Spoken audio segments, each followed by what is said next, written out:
Yo, what's a good shinobi nation? Welcome back to Just a Shinobi, the home of the craziest Naruto What Ifs. Today we're jumping into part 5 of What If Naruto was trapped in a time loop. So strap in, because things are about to get explosive. If you're new to the channel, make sure to smash that subscribe button, hit the bell so you don't miss the next chapter, and share this video with your whole ninja squad. And of course, drop your theories in the comments. Your support is what keeps this shinobi grinding. How ironic, Hannah thought. But it was so much less fearsome to meet the QB active and alive after having already been using her for a medical dummy. Kinda takes the fear out of it. It having been Naruto's mindscape, he'd been able to do things that couldn't ordinarily be done, and so they practiced veterinary medicine on sheep, goats, cows, horses, pigs, elephants, and she forgot what else. It was a very long list, using the QB as their practice dummy, always shrunk to the appropriate size by the boy whose mind it was. One chance comment by a drunk Tsunade had let that out. Hey. So we used you as an anatomy model for all of the cattle and half of the zoo animals in all of the elemental countries. So what? And the QB was going to go all demon fox on them until Naruto reminded her of her oath. Then he'd offered to brush her coat out. Hannah had stood there amazed, along with the rest of the Kitsune clan, and their den mother, as even the great and powerful QB fell to Naruto's S-ranked pampering skills.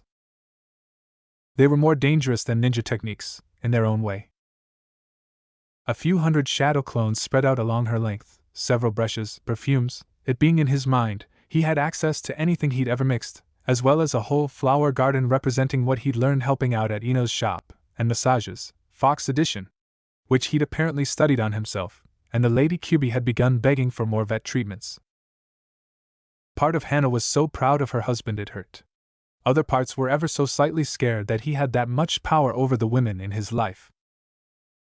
But took a deep breath and calmed herself, reminding herself of an Inuzuka clan law, that it was not power that made one dangerous, only intent. And if you want to know what someone will do with more power, look and see what they do with the power they've already got. Naruto was safe. He'd gotten mid to high on so many skills that he was effectively a jounin without even considering his shadow clones. A couple thousand was more ninja strength than all of the rest of Konoha had. If her husband wanted, he could destroy this town without needing the help of an invasion, and from many perspectives, they'd already given him cause. What did he do with that massive power? He was trying to save them, and he devoted unreal amounts of time and attention to learning how to pamper the girls in his life. What about that was bad? Now contrast that with someone like Sakura, whose only power was abusive language. What did she do with that? Did she even use it on enemy ninja? No, all of her power was directed to hurting her friends, minus the Uchiha.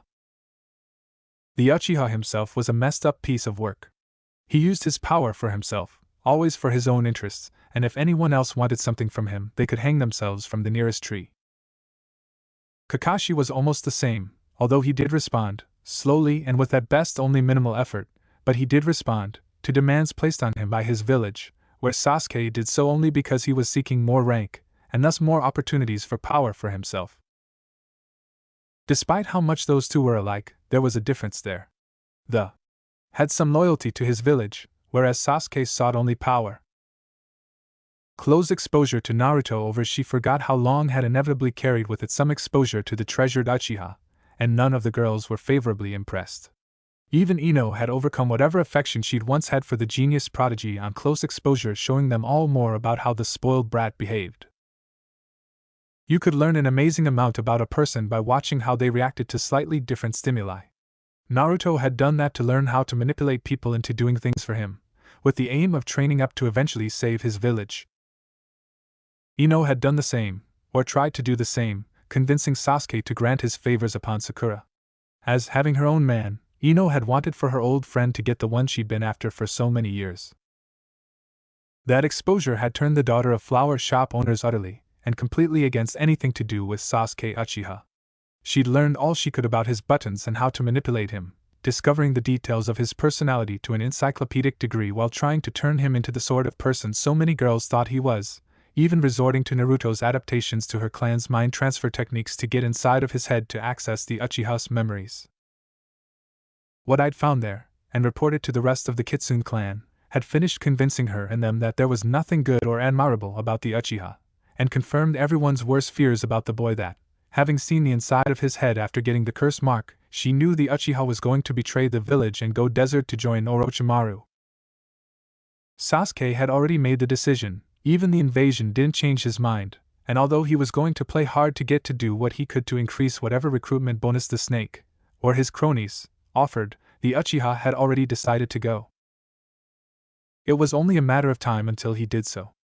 Although, obviously, he hadn't yet within the scope of the resets, that was more because, for the moment, Sasuke was content to stay in Konoha for a few years to learn all he could from his home village before deserting it as a betrayer. But they all knew that such decisions could be changed. And if a convincing enough recruitment appeal arrived, the Uchiha would be gone in an instant. Tsunade labeled him an official security risk and danger to Konoha. Peace with the Kyuubi was declared as the demon fox got appeased between the massages and other spa treatments, then moved over to enthusiastic acceptance of her situation by Naruto offering to let her occupy a shadow clone, using a variant of Ino's mind/body transfer technique to pull her consciousness into the artificial body while it lasted. Although the vixen did prefer to occupy a female form, that was easily done by means of the sexy technique. It was far from her original, invincible, indestructible real body, but that was fully locked up behind the seal, and this way at least she could get out to experience tastes and flavors and other sensations again. Hinata, for her part, took an unreal delight in having her own furry bits to match Naruto-kun's. She'd always get them if she could have them, and it was only the second time after he'd learned to get that process right on his own without Tsunade's help that the Kyuubi was awake and watching that whole proceeding. "What are you doing?"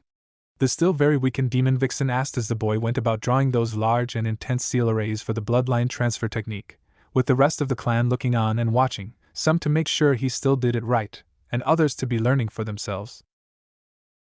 "Just transferring my bloodline to Hinata-chan," he replied with a wide grin. The female version of Naruto currently occupied by the vixen blinked. "You mean my decorations? You actually like them?" Her tone was somewhat disbelieving, but then she saw herself surrounded by nods from the people around her. "They're dead useful." Enko shrugged, twirling a kunai around her fingertips. "They're the cutest thing ever." Ino agreed, Shizen nodding along with her. "I like them," Tenten added. "I can focus more on offense if my body heals itself," Tsunade shrugged. "It's more of everything my original clan has ever wanted," Hana agreed. "They do make it a great deal easier to detect and defend against illusions, as it almost takes the bloodline itself to be able to add enough clues to fool the extra senses," Kurenai admitted. "I wouldn't deprive Hinata of them, but I don't get my own set nearly often enough," Temari said from where she sat, hugging one leg to her chest.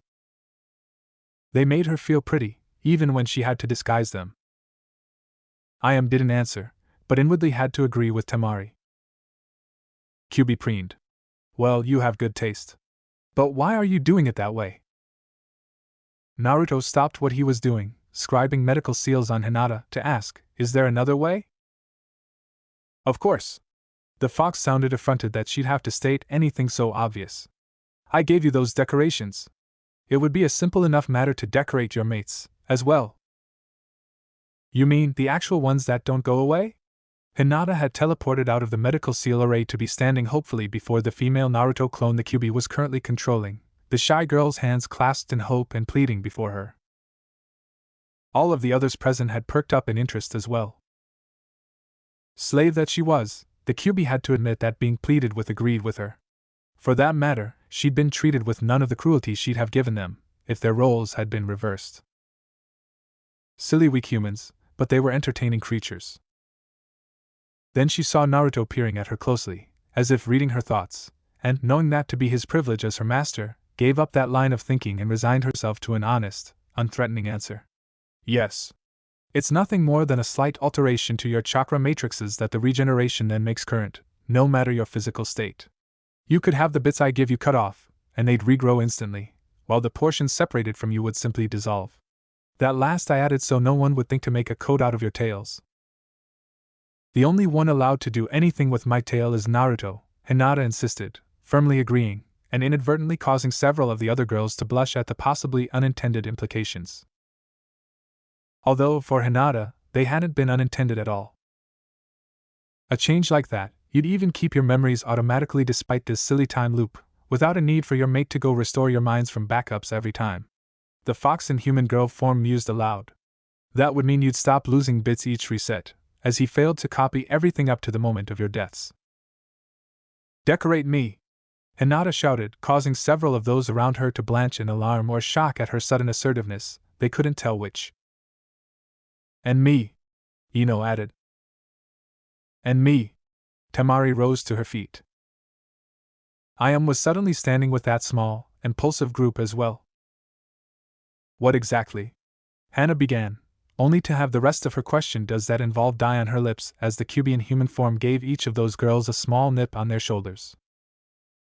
The foxy modifications sprouted immediately, each of those girls obtaining a full set of foxy accessories in their own hair colors. Tsunade stopped a rush from occurring while she examined each of those already affected, and then pronounced, "It's the same as Naruto's. Nothing's different." Then the legendary medic bared her own shoulder to the Kyubi. The rest came after. Naruto came close to peering at Kyubi's face. Only an enemy would use an opportunity like that to hurt my precious people. But the Kyubi was calm, unruffled, and most importantly, undamaged by the boy's declaration, and calmly returned, "I have served you well, master."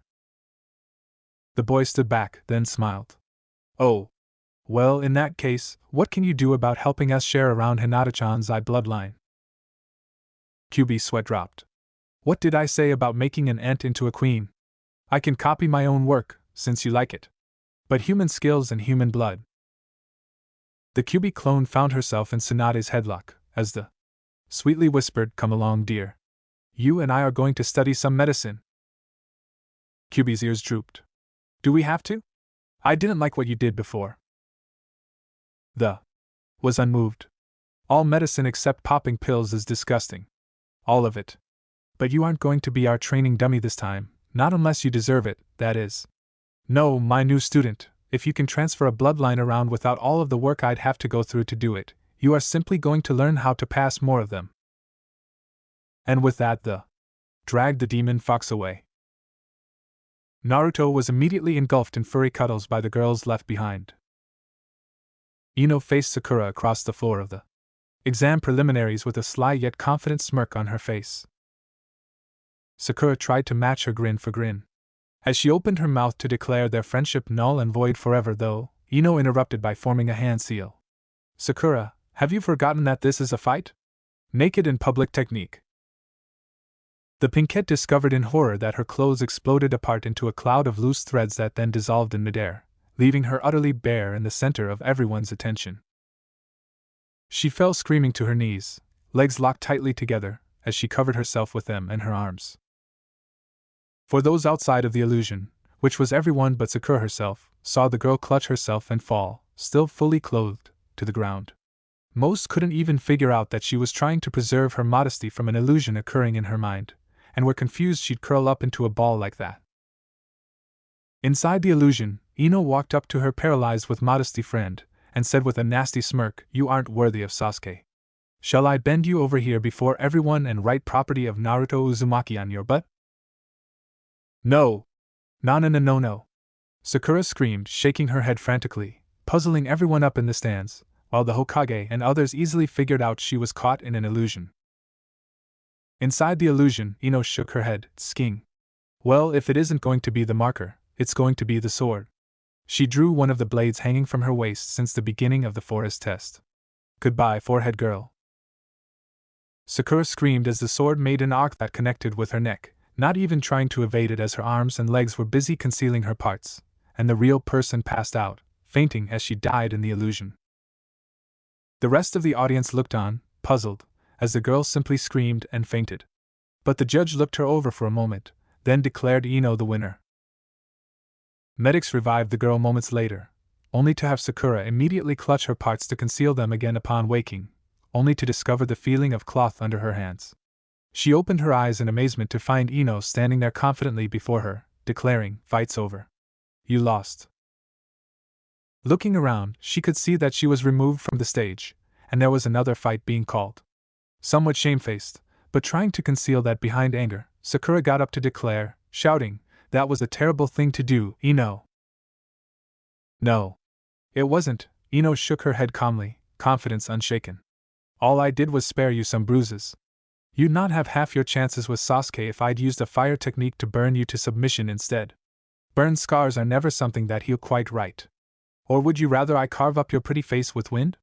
Or smash it with earth? You got off easy, Sakura."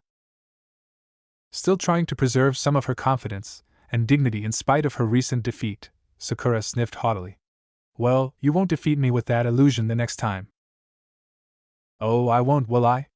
Ino returned confidently, before the blonde girl stood up from where she'd been leaning against a wall and uncrossed her arms. As she departed, she said, "Well, that's too bad, because there are two naked in public techniques. One is an illusion, and one isn't. The best illusions always do something that could be real, and Naruto's developed positively hundreds of ninja techniques for sewing and the like. So it's easy as pie to make your clothes disintegrate for real, and it's dead useful for depriving an enemy of their tools and hidden weapons too. So if an illusion won't work, count on the real thing next time. See ya." Sakura was left behind, a flaming blush alight on her features, concluding in concert with inner Sakura that she'd have the exact same response the next time she ever faced that technique, just in case it was real. And judging from the hungry looks ill-concealed on the boys around them who'd been eavesdropping on this conversation, they'd be only too happy to see her provoke Ino into having the real thing happen. The Hokage even had a trail of blood out of his nose. Sakura retreated from the battlefield to deal with her blush and recover from her embarrassment in private, secretly glad that Ino hadn't bent her over in front of everyone and put property of Naruto Uzumaki on her butt.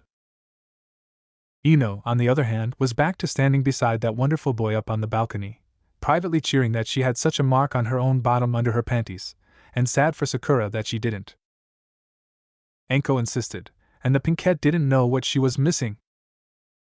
Actually, to her own mind at least, Ino had complimented Sakura during that technique. Saying she wasn't worthy of Sasuke to Ino's mind meant her friend was too good for that selfish, shallow betrayer.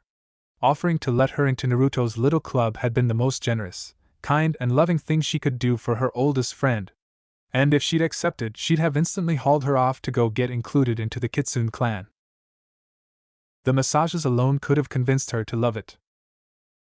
The bloodline wouldn't have hurt either. Not with those abilities. But such was life. And she had to choose her own path. It wouldn't be fair to force Sakura onto the one Ino preferred. The two girls, of completely opposite opinions, rejoiced in their own choices as they made their ways down their own prospective paths. Naked in public technique.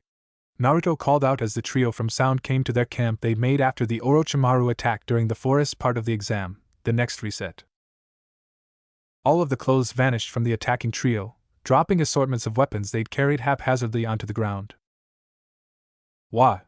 called out the formerly masked guy with the speaker, just before a clone hit him and the guy with pipes down his arms with an inner decapitation technique, burying them up to their necks in the ground. Another clone put them under temporary paralysis, just to be certain. Anko walked out of the forest, cracking her knuckles. "Hi there!" she gloated to the trap duo. "You two are going to help us practice a technique of my old master, one requiring the sacrifice of a human life to raise another one from the dead." The two Sound genin stared at her in horror. Kin, the girl on the Sound team, had covered herself on the first attack and now tried to slip away. But her attempt to go off streaking into the forest got stopped by Hinata, who'd left a shadow clone with her own team to come and assist on this task of Naruto's. The kunoichi from Sound found herself not only naked, but paralyzed and staring at three glowing hands as a trio of Hinata's clones surrounded her within arm's reach. At that range, there was no escaping the gentle fist user. "Now lie down," the Hyuga heiress ordered softly, but with authority. The naked kunoichi did so, resigning herself to death. "So, how are you going to kill me?" Hinata smiled. "Oh, we don't plan to kill you. Naruto-kun is only going to give you a massage. You'll like it so much, you'll tell us everything we want to know. And if you are very, very good, you might be able to convince us to recruit you as a new member of our clan." The blonde boy left the other genin and approached her, flexing his fingers. Kin snorted, "I won't fall for such a stupid jutsu." Anko openly laughed. "Kid! If, in 10 minutes or less, you aren't shrieking out marriage proposals and promising to love this guy forever, you can go free. No questions asked? We'll even loan you clothes and let you get your weapons back. Kin looked up at the Hyuga heiress for confirmation, and the white-eyed girl agreed, nodding while wearing her own secretive smile. The sound girl settled in to receive the interrogation technique, secretly worried now that they all seemed so confident about it. Scented comb started to brush through her hair a moment later, and she had to admit that, as far as interrogation techniques go, this one was fairly nice.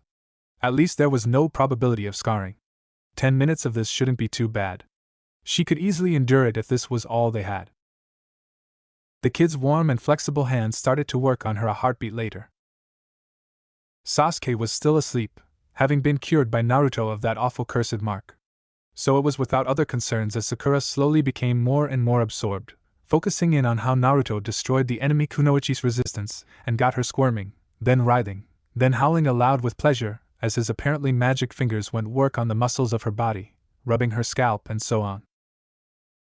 In 2 minutes, the sound ninja had forgotten all about resisting the massage and she was telling them everything they wanted to know. By the time 6 rolled around, she'd forgotten about everything but making them happy with her so this could go on. Kin's goals had changed from escaping after enduring the technique, to making this go on as long as possible. The marriage proposals and promising to do anything for them had come at 7.5 minutes. Begging and pleading for them to let her suck on Naruto's toes, bear his children, clean his home, carry out the clan's garbage and die gloriously fighting to protect them from their enemies came at 8. By 10 she had passed out in the midst of promising, for the 4th time, to love them forever if only they would graciously allow her to be their loyal pet in exchange for just 2 more minutes of massage. She'd even been volunteering to wear a collar and everything. Her 2 teammates were terrified at the effectiveness of this interrogation, as they'd gotten Kin to be volunteering the most revealing information she knew about Orochimaru's plans, doing so at maximum volume, and at the greatest rate the kunoichi could sustain in between her gasps and gulping for breath. Sakura's panties were so wet they soaked clear through her shorts and lines of wetness began to trail down each leg. Her blush was furious, but she was so focused on watching Naruto she almost didn't even notice her own state. Kin recovered from her momentary faint and began pathetically groveling, pleading for more of the same, hugging Naruto's feet where he stood by her and promising him her undying loyalty forever if only he would deign to accept her service. And perhaps cough up another moment of massage or 2. Pop, ankle waltzed over, pulling the cap off her marker, and bending low to scribe property of Naruto Uzumaki on the girl's posterior, standing up to gloat. Okay, kid. You pass. You get to be a member of the clan. Provisional, of course. Full membership pending a review on how you treat your new temp status. In other words, they'd let Naruto copy her memories out and wake her up, then watch how she dealt with their trust over a few resets. Kin, the former sound kunoichi, wept in pathetic gratitude, still holding Naruto's legs in a hug to her bare chest. She declared that name on her rump to be the most beautiful thing anyone had ever done for her, and thanked them profusely for it, crying tears of joy all the while. The sound ninja would not disappoint them, proving to be as dedicated and loyal as any other member of the clan. And despite her lowly status among the invasion forces, proving to be so useful a source of information on their plans that soon Kurenai was heard to complain that Kabuto wasn't a girl. Sakura's inner thoughts were on the subject of wishing she were bold enough to ask for the same. But when Anko came over to her, bent over obviously to stare at the girl's moistened crotch, and asked, "Wow. Is there anything you'd like to share with us, Sakura-chan? Should I get my marker?" The pink-haired ninja shook her head furiously and ran off into the forest to be alone. Hinata sighed sadly, thinking that girl was so blind. All of those girls involved with Naruto had begun to learn his tricks for manipulating those around them into doing what they wanted. So, thus it was that Lee chose to issue his challenge to Sasuke out in front of the testing building, before the entire audience of hopefuls rather than inside where they had privacy. Yes, Sasuke agreed, in a tone of voice that was entirely unlike him, as he tore off his shirt to reveal the pale white, unmuscled chest beneath. Let us determine now who is the true lord of the dance. Dance? Lee repeated dumbly, disbelieving of his ears. And welcome, ladies and germs, Naruto appeared behind them to announce through a microphone in a cheesy disc jockey tone of voice. To the first annual ninja dance-off competition, which is about to begin. Yeah! A roar of approval came from an unseen audience, just as hundreds of dance lights illuminated Sasuke, who began to bump and grind with his fish-white belly showing to all. A band consisting of multiple copies of Kurina and Anko began to play, and Sasuke formed a hand seal, disappearing in a brief cloud of white smoke to reappear under a partial transformation, looking like a humanoid duck. "Shake your tail feathers," the half-boy, half-duck Uchiha called out as the band began to play Disco Duck. Genin watched in horror and fled the scene as the Uchiha performed, word for word, that classic song, trying, and failing, to look impressive as he did disco before the entire audience of ninja. Quacking with his bright orange beak was supposed to help.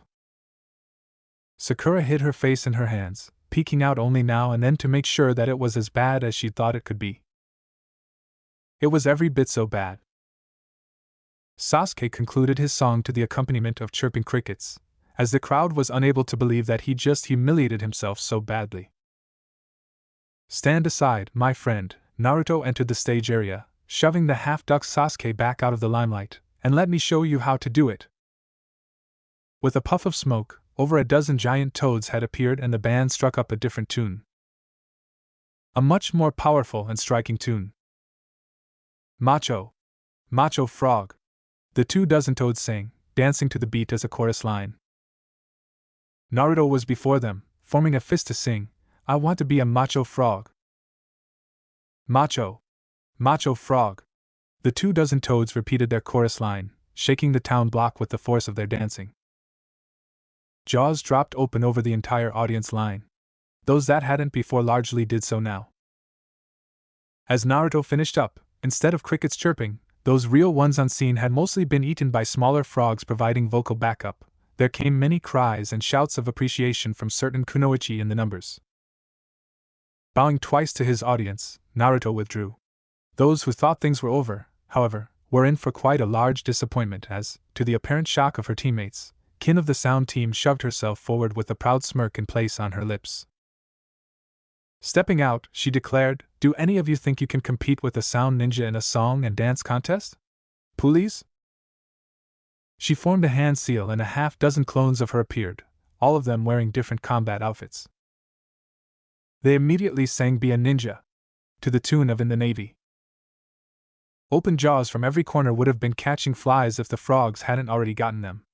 Although, most of those genin began to glance around surreptitiously. Seeing the and other instructor types that had begun to appear, they mostly decided that this was a very unusual test, and that they would be graded on their performance here, instead of in there. So trios of genin began to link up and decide, on almost no notice, what to do as their song and dance numbers so they could pass the test.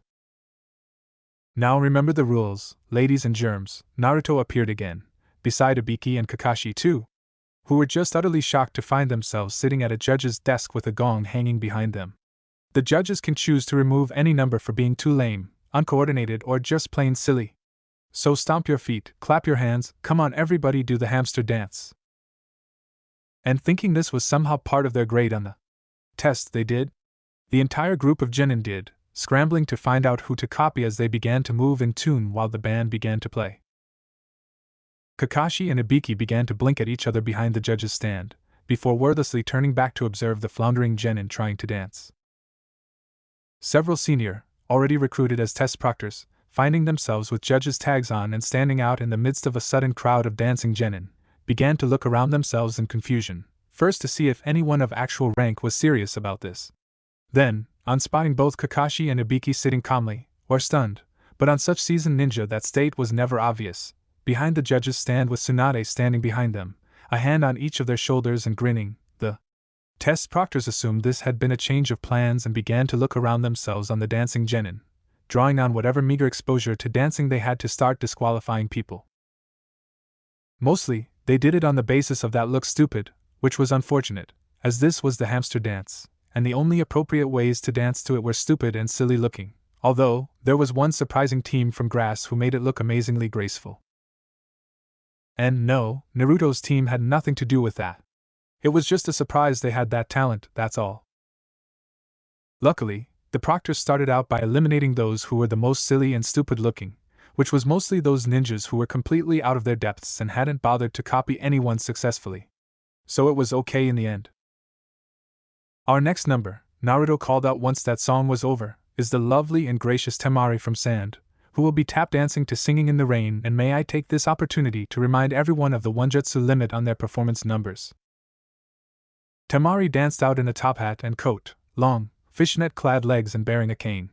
Her illusion of storm clouds over only the stage dropping rain all around her was drawing wide comments from all and sundry, while Kenkuro's jaw opened wider and wider in amazement as his sister performed her dance number, and sang with a very warm and high-quality voice.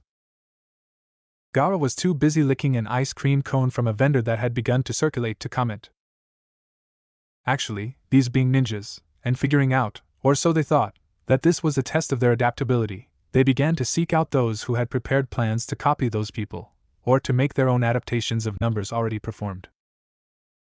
Tenten had her dance plans lifted out of her back pocket, and a trio from Rain began to sing about having to fight for their right to party, and doing a credible job of it for absolute newbies. More plans began to get stolen and passed around, as Genin came to believe that this was the true first test, and they still had to pass it in spite of being totally unprepared. Which was, really, the point of the test. Naruto found himself, to his own astonishment, the recipient of several bribes as Genin teams tried to coordinate their acts and get the easy numbers from this apparent test proctor, and he was the DJ, so he had to be in disguise, right? And being who he was, he began to roll with this and pass out musical numbers to those who made requests for such assignments so long as they were suitably sneaky about asking. This was a ninja test, after all. Or, at least, it seemed to be becoming one.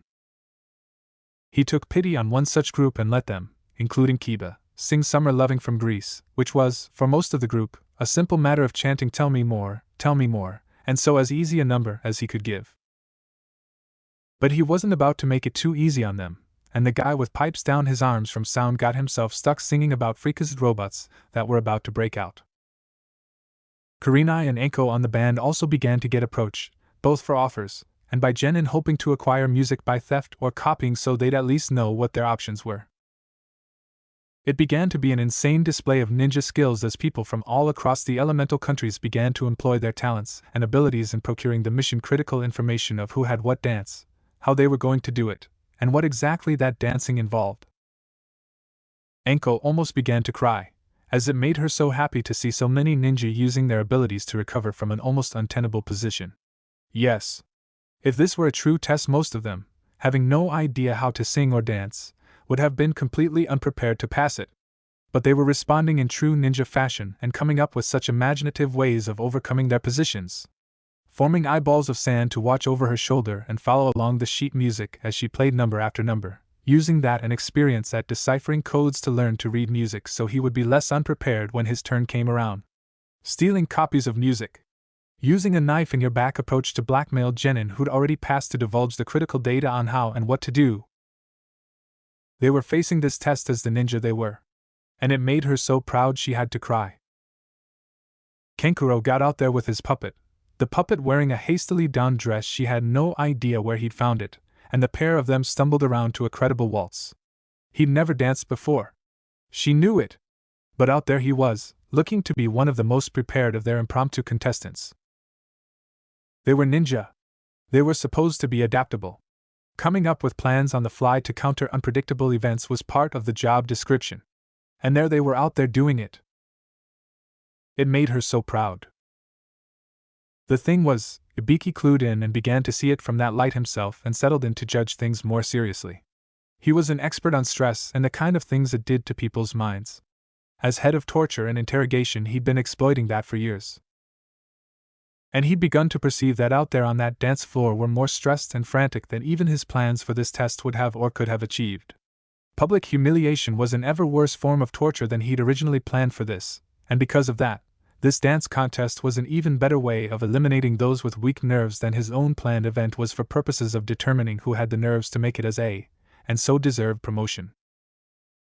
So he simply began to go along with the flow, and gonged out Niji for having completely failed to get into the spirit of dancing the funky chicken.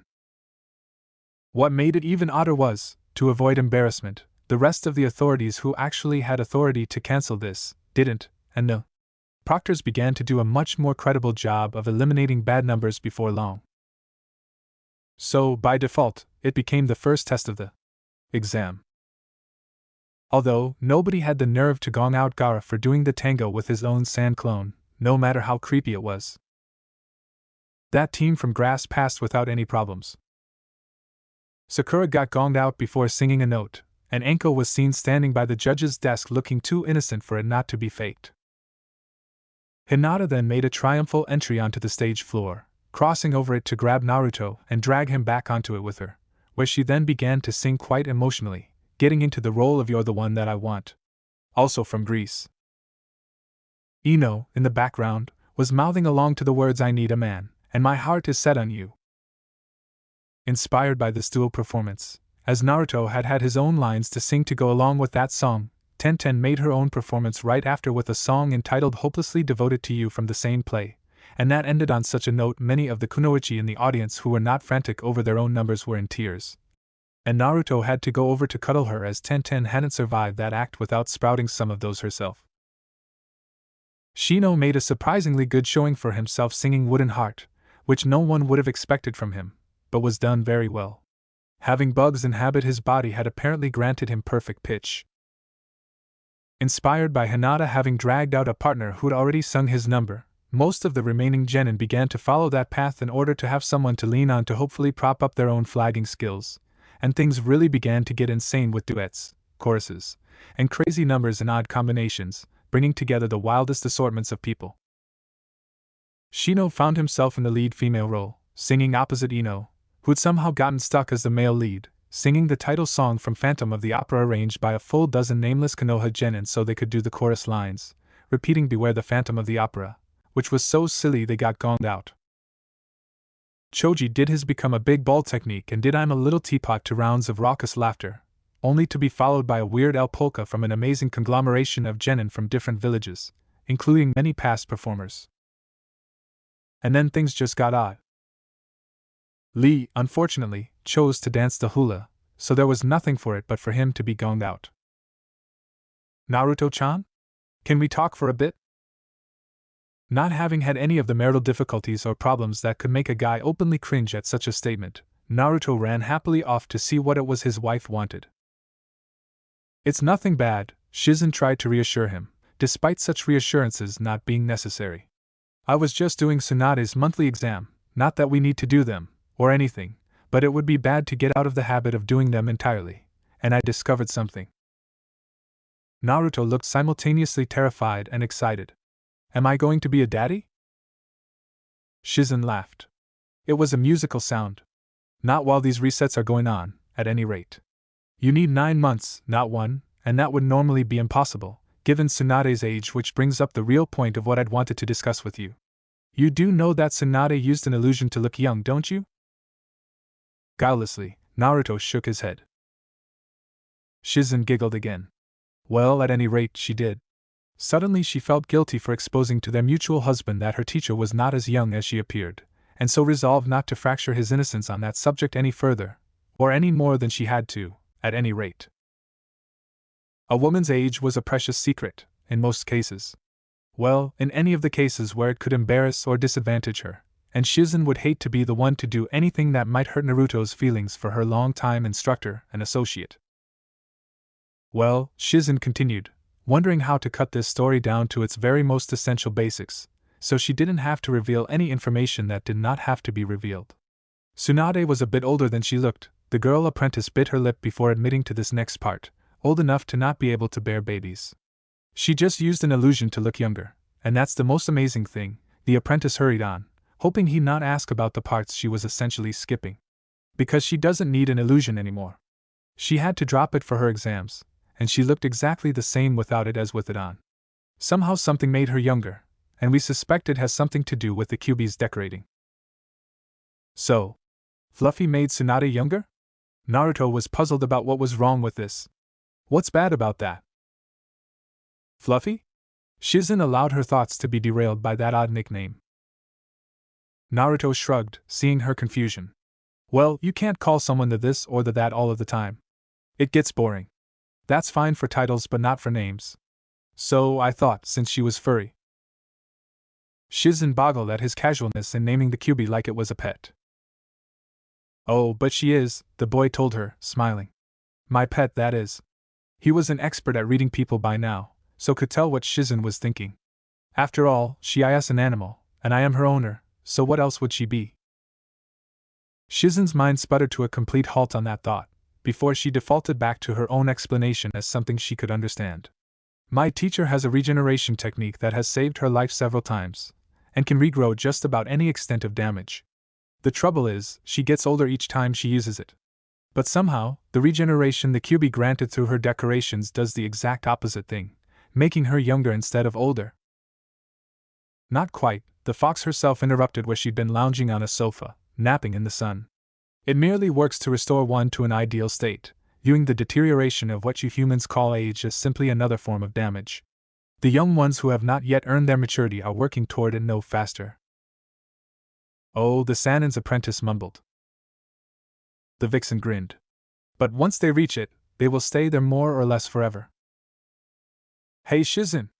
Naruto blurted, interrupting her attempt to reboot her own mind. Ino discovered a use for the snake's body flexibility technique on her medical rounds the other day. Oh? The apprentice seized this thought to ground herself on.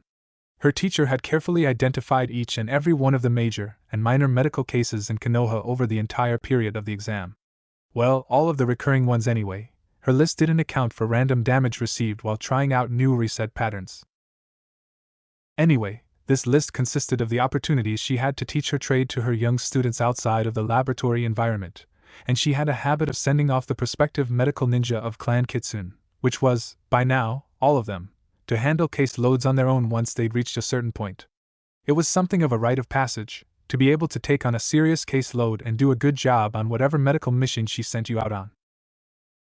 But Tsunade was brutal in what she considered to be an effective medical ninja, and those case loads were awful, including several that had no known solution yet. And yet, by Tsunade's standards, you weren't a medic until you could cure a case that had never been cured before. Naruto and Shizen, so far, had been the only ones to pass this test. Naruto had completely regenerated these chakra coils, then used a time dilation illusion for a good minute and a half to teach him how to use chakra better than most Konoha. Shizen had made her breakthrough curing Hait's cough. The proctor for the third stage of the test was a fantastic swordsman who was currently in ill health, too sick to fight at anywhere near full efficiency, and it had been chronic, not getting better in spite of years of light duty. Shizen had found a way and broken the illness. Of course, now that those two cases had been cured, and those results and methods taught to the rest of the group, they no longer qualified as good test subjects. They'd already been cured, so curing those two didn't count for achieving your medical grade by Tsunade's standards. Yeah, Ino passed, Naruto blurted. She used Orochimaru's technique for stretching his limbs all over the place to pass her medical rounds? Shizen connected some dots in confusion. Yeah, Naruto repeated, hopping up and cheering, then turning his shining eyes on his fellow medic. You know that childbirth case? The one with the breach and complications? Yes. Shizen nodded. She knew the one. The mother had already been in labor for days before the reset started, so was already so very weak most of the surgical methods were a guarantee of her death. In fact, while they had sometimes saved the daughter she'd been trying to deliver, they had not once yet saved the mother, not even Tsunade. Well, a good part of the reason for that was that she and Shizen arrived far too late to do much good for her. That 2-day walk was a killer, in this case quite literally. Although it was a tricky enough delivery, not even they could be assured of saving the mother's life even if they had come on time. So what did she do? Oh, it was really cool, the boy announced. She just went in there, used her clan techniques to take over the body of the mother, drew on her own chakra, which transferred with her mind, to use that body flexibility thing, only instead of stretching any of her limbs she used it on the lady's pelvis, popped the kid out in one push, no problem. It didn't even matter that the baby was not oriented properly. Shizen blinked in shock. That was original. Usually they didn't bother much with the snake's technique, as it required some chakra surgery to disconnect tissue from bone before you could use the really impressive stretches, and the little ones made too little difference to bother with. But this? Used in battle? No, not worth the bother without the prep surgery, which made too large a disfigurement to want to bother with, and now the Reagan properties of their bloodline would automatically correct out of existence anyway. Used as a childbirthing technique? That's ingenious! Shizen exclaimed, all happy and excited. Naruto nodded. The others have been trying it out on the other deliveries in town. They say that it's easy and painless, not like a usual delivery at all. One of them walks in, uses the two techniques, the baby is delivered and they walk back out less than a minute later. Tsunade not only says she passed, but that this combo is probably going to go worldwide in a year or so. Every noblewoman is going to demand it, for one thing. The dark-haired woman pursed her lips. I think my beloved teacher may be too fast to celebrate the end of labor pains just yet. Didn't you say this takes the Yamanaka clan techniques to do? Sobering as he saw her point, Naruto nodded. The young lady was serious herself. Well, I don't know of any medics among the Yamanaka clan, so that leaves us. There aren't many people in this world who had a husband that copied one of Orochimaru's signature techniques using a stolen Sharingan, then taught that to his wives, after all. So the only medics on this planet who are able to pull this off would be us. She sighed and sat down in her chair, suddenly looking tired. Looking back up to her husband, she told him with a tired grin, "Do you know what that is going to do to us? Once this secret gets out after the resets are over, there isn't going to be a woman in the elemental countries who'll want to go through birth without us. Every lord is going to be leaning on us to provide labor assistance to his daughter or wife or cousin or whatever, and those are just the nobles. They've got power to press the issue, but no couple out there is going to want to leave us alone." She shook her head and sighed, holding out her arms to Naruto so he'd hug her, which he did. She finished out mumbling softly into his shoulder. "You don't know what it's like, Naruto, to be on call wherever you go. Whatever you do, people are always coming up to you, asking for your help on this or that problem. They tell the most heart-wrenching stories, some of which are lies, but most aren't, and it's hard to tell you which is worse." She sniffled into his shoulder. "It breaks your heart to have to turn them down, but nobody can have enough places at once to handle all of the load of injuries out there. And now there won't be a pregnant woman in 1,000 miles who won't want us to be there to take care of her delivery. Just you watch, we'll have the whole gamut, from humble peasants who've walked the whole 1,000 miles on foot so we'd save them to the highest noble lords leaning hard on the Hokage to rent us out to his family." Clutching his lapels, she sobbed, "Nobles view anyone less than themselves as garbage to be used as they see fit, so if they can rent us out for birthing services you can guess what a short step that would be in their minds to our being whores the men can use even while our minds help out their women." There was enough bitterness there for Naruto to guess that some measure of personal experience might be involved, almost certainly a close call as he knew she still had her virtue intact each reset. But Shizen was continuing. "There will be girls who came to beg on their own behalf, fathers asking for their daughters, husbands to plead for their poor wives with delicate constitutions, scared of dying having the son they've always wanted, old crones glaring at us for not having saved their daughters, rich merchants willing to drown us in cash to make sure that their heir gets delivered alive, and what's worse, there will be lords and ladies who are willing to go to war over not having to pop out their own kids the uncomfortable way. They've already fought wars over control of luxuries less important to them than this. But the case load is too big, and no one could handle it all." Naruto interrupted her wails with a chuckle. Bending back so he could look her in the face, the boy smiled. "But I can." Shizen blinked, suddenly thinking of his thousands of shadow clones and limitless chakra. Maybe he really could? But then she smirked, and cocked her eyebrows upwards. "Oh? And does my manly husband wish to be the mother of all of the children born in the elemental countries?" Naruto suddenly turned green, finally thinking that through. "That's what I thought," Shizen chuckled into his chest. "Now hold me. I need to have a good cry here." "Yeah," Naruto mumbled, holding her to his chest. What a dilemma!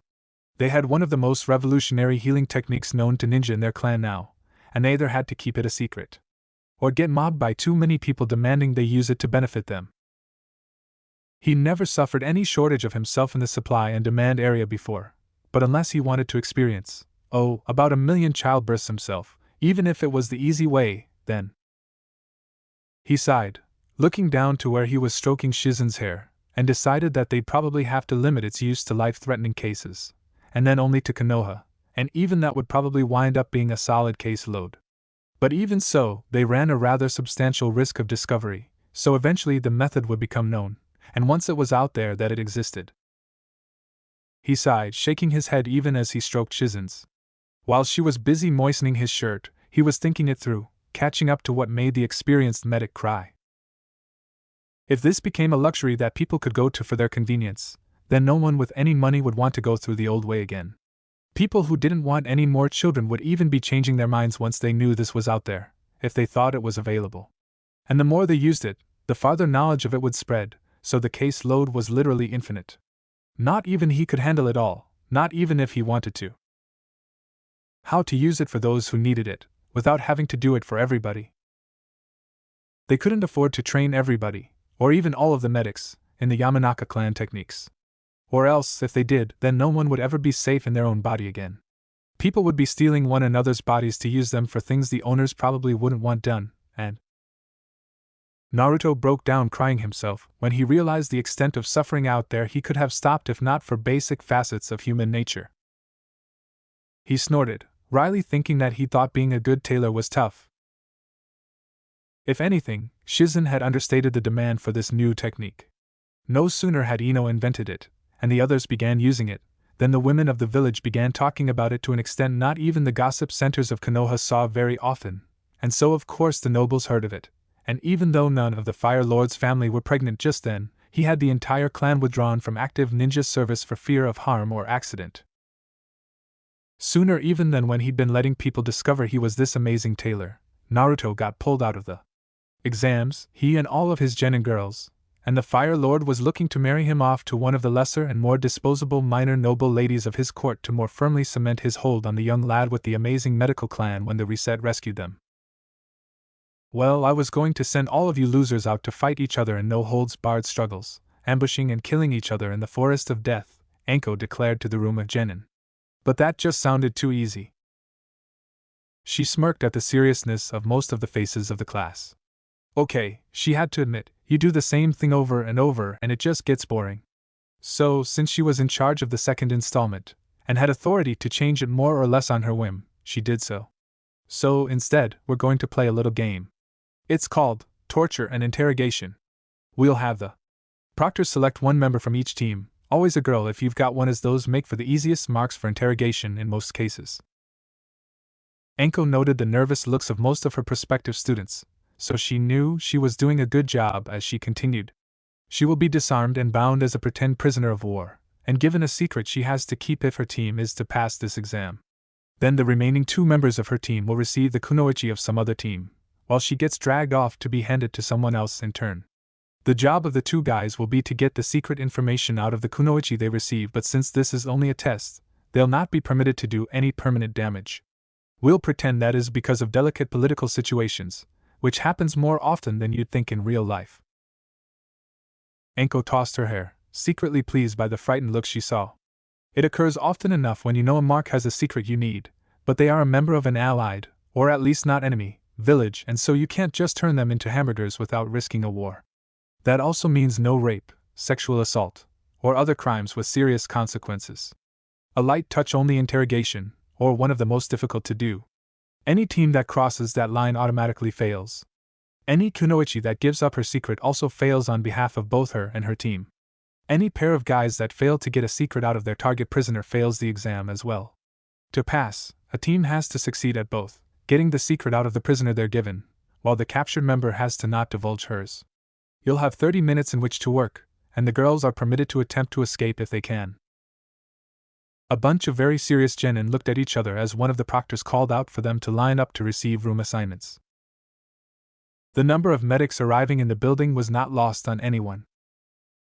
On Hinata's team, Shino turned to his teammates and said, very quietly, no average member of most villages can withstand the sensation of a carpet of bugs crawling all over their body for long, and so long as they do not bite, no harm is done. We shall not have difficulties in our interrogation. Hinata, can you withstand yours? The Hyuga girl gave both of the boys on her team a confident, even bright nod. Yes. You don't know what they'll pull, Kiba cautioned, concerned on her behalf. In some ways it hardly matters, she whispered back. flexing her fingers just a touch so they could see small blades of blue chakra energy form briefly at their tips. Kurenai has been holding a small study club at her house for lots of Konoha's gen in kunoichi. One of the things we've been studying is medicine. Whoever gets me will be expecting a bound, unarmed prisoner. But I don't need weapons, and with chakra scalpels to cut the ropes I won't be much of a prisoner, either. I'll be a full-on combatant, already at close quarters where I am at my most dangerous. And they don't dare do much damage in return trying to subdue me, for fear of failing the exam. If any kunoichi stands a chance on this test, I do. Kiba looked relieved, and Shino merely nodded, satisfied. Both boys had also already begun silently planning contingencies in their minds for if the same occurred to them receiving a prisoner who wasn't much of a prisoner, and how to gently subdue someone who was able to fight back. Over across the room, Ino turned on her own teammates in one of those short, impromptu, very urgent and very quiet conferences that were forming all over the exam chamber. She gave Shikamaru a hard glare. Okay, guys, tell me straight up, are you even going to try to pass this exam at all? I don't want to be desperately holding out, subjected to who knows what, only to find out after that fact that it was all a pointless effort. Shikamaru and Choji shared a guilty glance, knowing that, given their choice, they'd have done next to nothing to pass this exam. Sitting down, eating potato chips, and chatting peacefully with whatever kunoichi the proctors delivered had been high on their agenda. But the boys also knew that their fathers would never stand for them, not even caring enough to enter the contest. Shikamaru in particular had been given very stern and sharp warnings by his mother about failing through non-effort. If they'd been in the test, and failed, not getting the secret, that was one thing. But to not even attempt to take it by bowing out before it started was going to buy him hell at home. Although, both boys could also see the justice in what Ino was asking. They had no idea what she'd be subjected to, but whatever it was not going to be pleasant. So it would be rude in the extreme to waste whatever effort she put into maintaining the secret she was given. They also had to admit that they didn't want her to end the bargain. Shikamaru opened his mouth to suggest something when Ino beat him to it. Because I could just blurt out the secret the moment I walk through the door of whatever room I get sent to, if you want, Ino told both boys in a very direct manner. Then she smirked, upholding a finger to instruct them in the consequences. I just want you to know that I'll be telling both of your families that I did so, and why, that's all. Shikamaru blanched. Not working, he had some amount of leeway for usually. Working was one of those things he had to do occasionally. Pretending to work happened more often. Getting caught pretending to work, however, was the worst of all possible outcomes for him. His mom would be a nightmare about it for months. Until he made, at least. That was the only thing he could think of that would appease her after being revealed in a major slack-off of that level. No, we'll get the secret. We promise, Choji answered for him around the potato chips in his mouth. In another part of that chamber, Tenten turned to her teammates. So, guys, she asked brightly, have you got any plans? You hold out, we'll get our answer, Niji told her coldly and formally. That isn't much of a strategy, Tenten scowled at them. It will be successful. That is enough. The boy told her just as formally. Yash! Our fires of youth burn so brightly. We cannot help but succeed, Lee shouted aloud across the entire chamber. Once the eyes of the other teams had turned away from them, back to their private conferences again, Tenten leaned closer to whisper. Lee, you can't just make the girl do push-ups for the half hour or so it will take. Have either of you got any coherent strategy for how to do this? You hold out. We'll do our part, Niji told her again, just as coldly. The girl rolled her eyes and huffed, turning away and folding her arms. Other conversations were going even less brightly. Sakura had turned to her teammates, showing her fear and lack of confidence over the upcoming test. She had supreme confidence in Sasuke, but this test focused directly on her abilities as a ninja, and she couldn't hide behind him on this. Just as she was sure of Sasuke's success, so much was she certain of her own failure on this particular matter. And that left her in the unenviable position of having personally disappointed her crush by her failure to perform her part of this test, which just happened to matter very much to him. Such a thing could easily cause him to reject, or even hate her. She knew it, and she feared that more than she did not try at all. But she also knew she wasn't strong, and looking at the fierce ninja about that room, the girl knew inside that they would break her. She wasn't strong. She would fail. And, as she faced her team, Sasuke saw that certain knowledge in her eyes and turned away from her in disgust. Naruto, for all of the distance that had grown between him and his team over those resets, simply could not let that stand and interjected, "Hey, Sakura. What's it worth to you to pass? If we use disguises, I could switch places with you. I can take anything." The pink-haired girl bounced in joy, clasping her hands and crying aloud, "Naruto! Would you do that for me?" she asked in bright hope. "No," he returned, just as serious as she was bright, causing her hopes to crash down in confusion. "Not for you, nor for the team or the rank either. But maybe you could offer something to convince me?" She stared in frank disbelief at his foxy grin. For Naruto's part, he didn't want anything. He was just playing with them, like Anko was doing with this test. It was to stir things up, keep them interesting and prevent events from getting entirely too boring. They had no strict aims either for this test, or the reset. It was, to them, a sort of vacation where they weren't trying to achieve anything, drive for any kind of goal, or even further their training. It was just an opportunity to see how things could go if something big was different. They'd found their need to take mental vacation days like this less than the need had been for Naruto when he was alone, but they still had to have some. Sakura, for her part, was dazed by confusion. She just tried to make a charge on her Naruto Loves Me credit card, only to find it had been cancelled. But she had none of the time required to find out when or why he'd stopped loving her. Sasuke was already waiting, saying nothing, yet paying attention to this conversation between the two of them anyway. Sasuke already knew she felt she was doomed to failure, and if she did fail him he may never forgive her. It would seriously ruin her chances. So, ultimately, her relationship with Sasuke was at stake. Also, there was the undeniable fact that Naruto was the most stubborn person she knew. He'd withstood most anything thrown at him yet. So if he took her place, there was very little chance of failure. The girl snorted, while inner Sakura was cheering aloud that if 6 years of telling him she wasn't interested didn't stop him from asking her out, then half an hour of a non-damaging interrogation test had no chance to break Naruto's nerves. "I'll buy you ramen." She played her trump card right away, hoping only that Sasuke wouldn't think this was any kind of date offering to the blonde. "Nope. Not interested." Naruto folded his hands behind his head casually as he kicked back on his heels and stared up at the ceiling. "I'm friends with the owner's daughter. All of my ramen is now free." Sakura had to use a spatula to pry her jaw up off the floor. Her trump card hadn't been as much of a trump as she thought it was. Screwing her face back into shape, the kunoichi tried harder. "I'll ask Kakashi to teach you jutsu?" she tempted sweetly. Naruto turned a disbelieving eyeball on her. "Why would he teach me one if you asked when he hasn't taught you one yet?" Stumped, the kunoichi had no answer to that and turned desperate. "How about I allow you to take me out on one date, only one? No use asking me for more." All her blonde teammate did was shrug nonchalantly. "I don't want any. Hinata and I have started going out, and she's a very good girlfriend to me. I don't have any use for your half-hearted leaves when there's a girl who's already interested in me."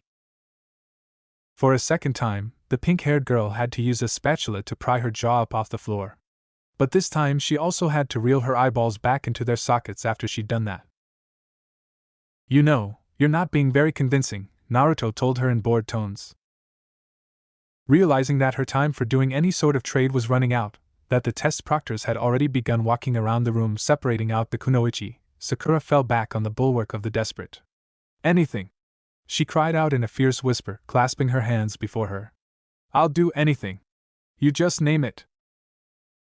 Instead of answering her, Naruto turned a bored glance to their other teammate, who was getting more than a bit annoyed that proceedings had dragged on so long that now their chances for carrying this off were being diminished. "Sasuke, you just heard her offer. But I don't trust her not to back out of whatever I ask afterward. So, I want your word as an Uchiha that if she backs out of our bargain you'll never permit her to seek your romantic attention again." Sakura's face drained white in shock that Naruto would go that far as to ask that level of surety. Although, inner Sakura had to admit, she hadn't really meant her promise, and if he'd asked anything more than something mildly inconvenient she'd have put no effort at all into it before turning him down. Sasuke drilled their pink-haired teammate with a steady glare, before answering Naruto, "You have my word." That response stunned the kunoichi into thoughtless immobility. The next thing Sakura knew, she was standing where Naruto had been, while someone who looked exactly like her was being escorted off by a pair of. The doppelganger looked back toward her and shot a victory sign.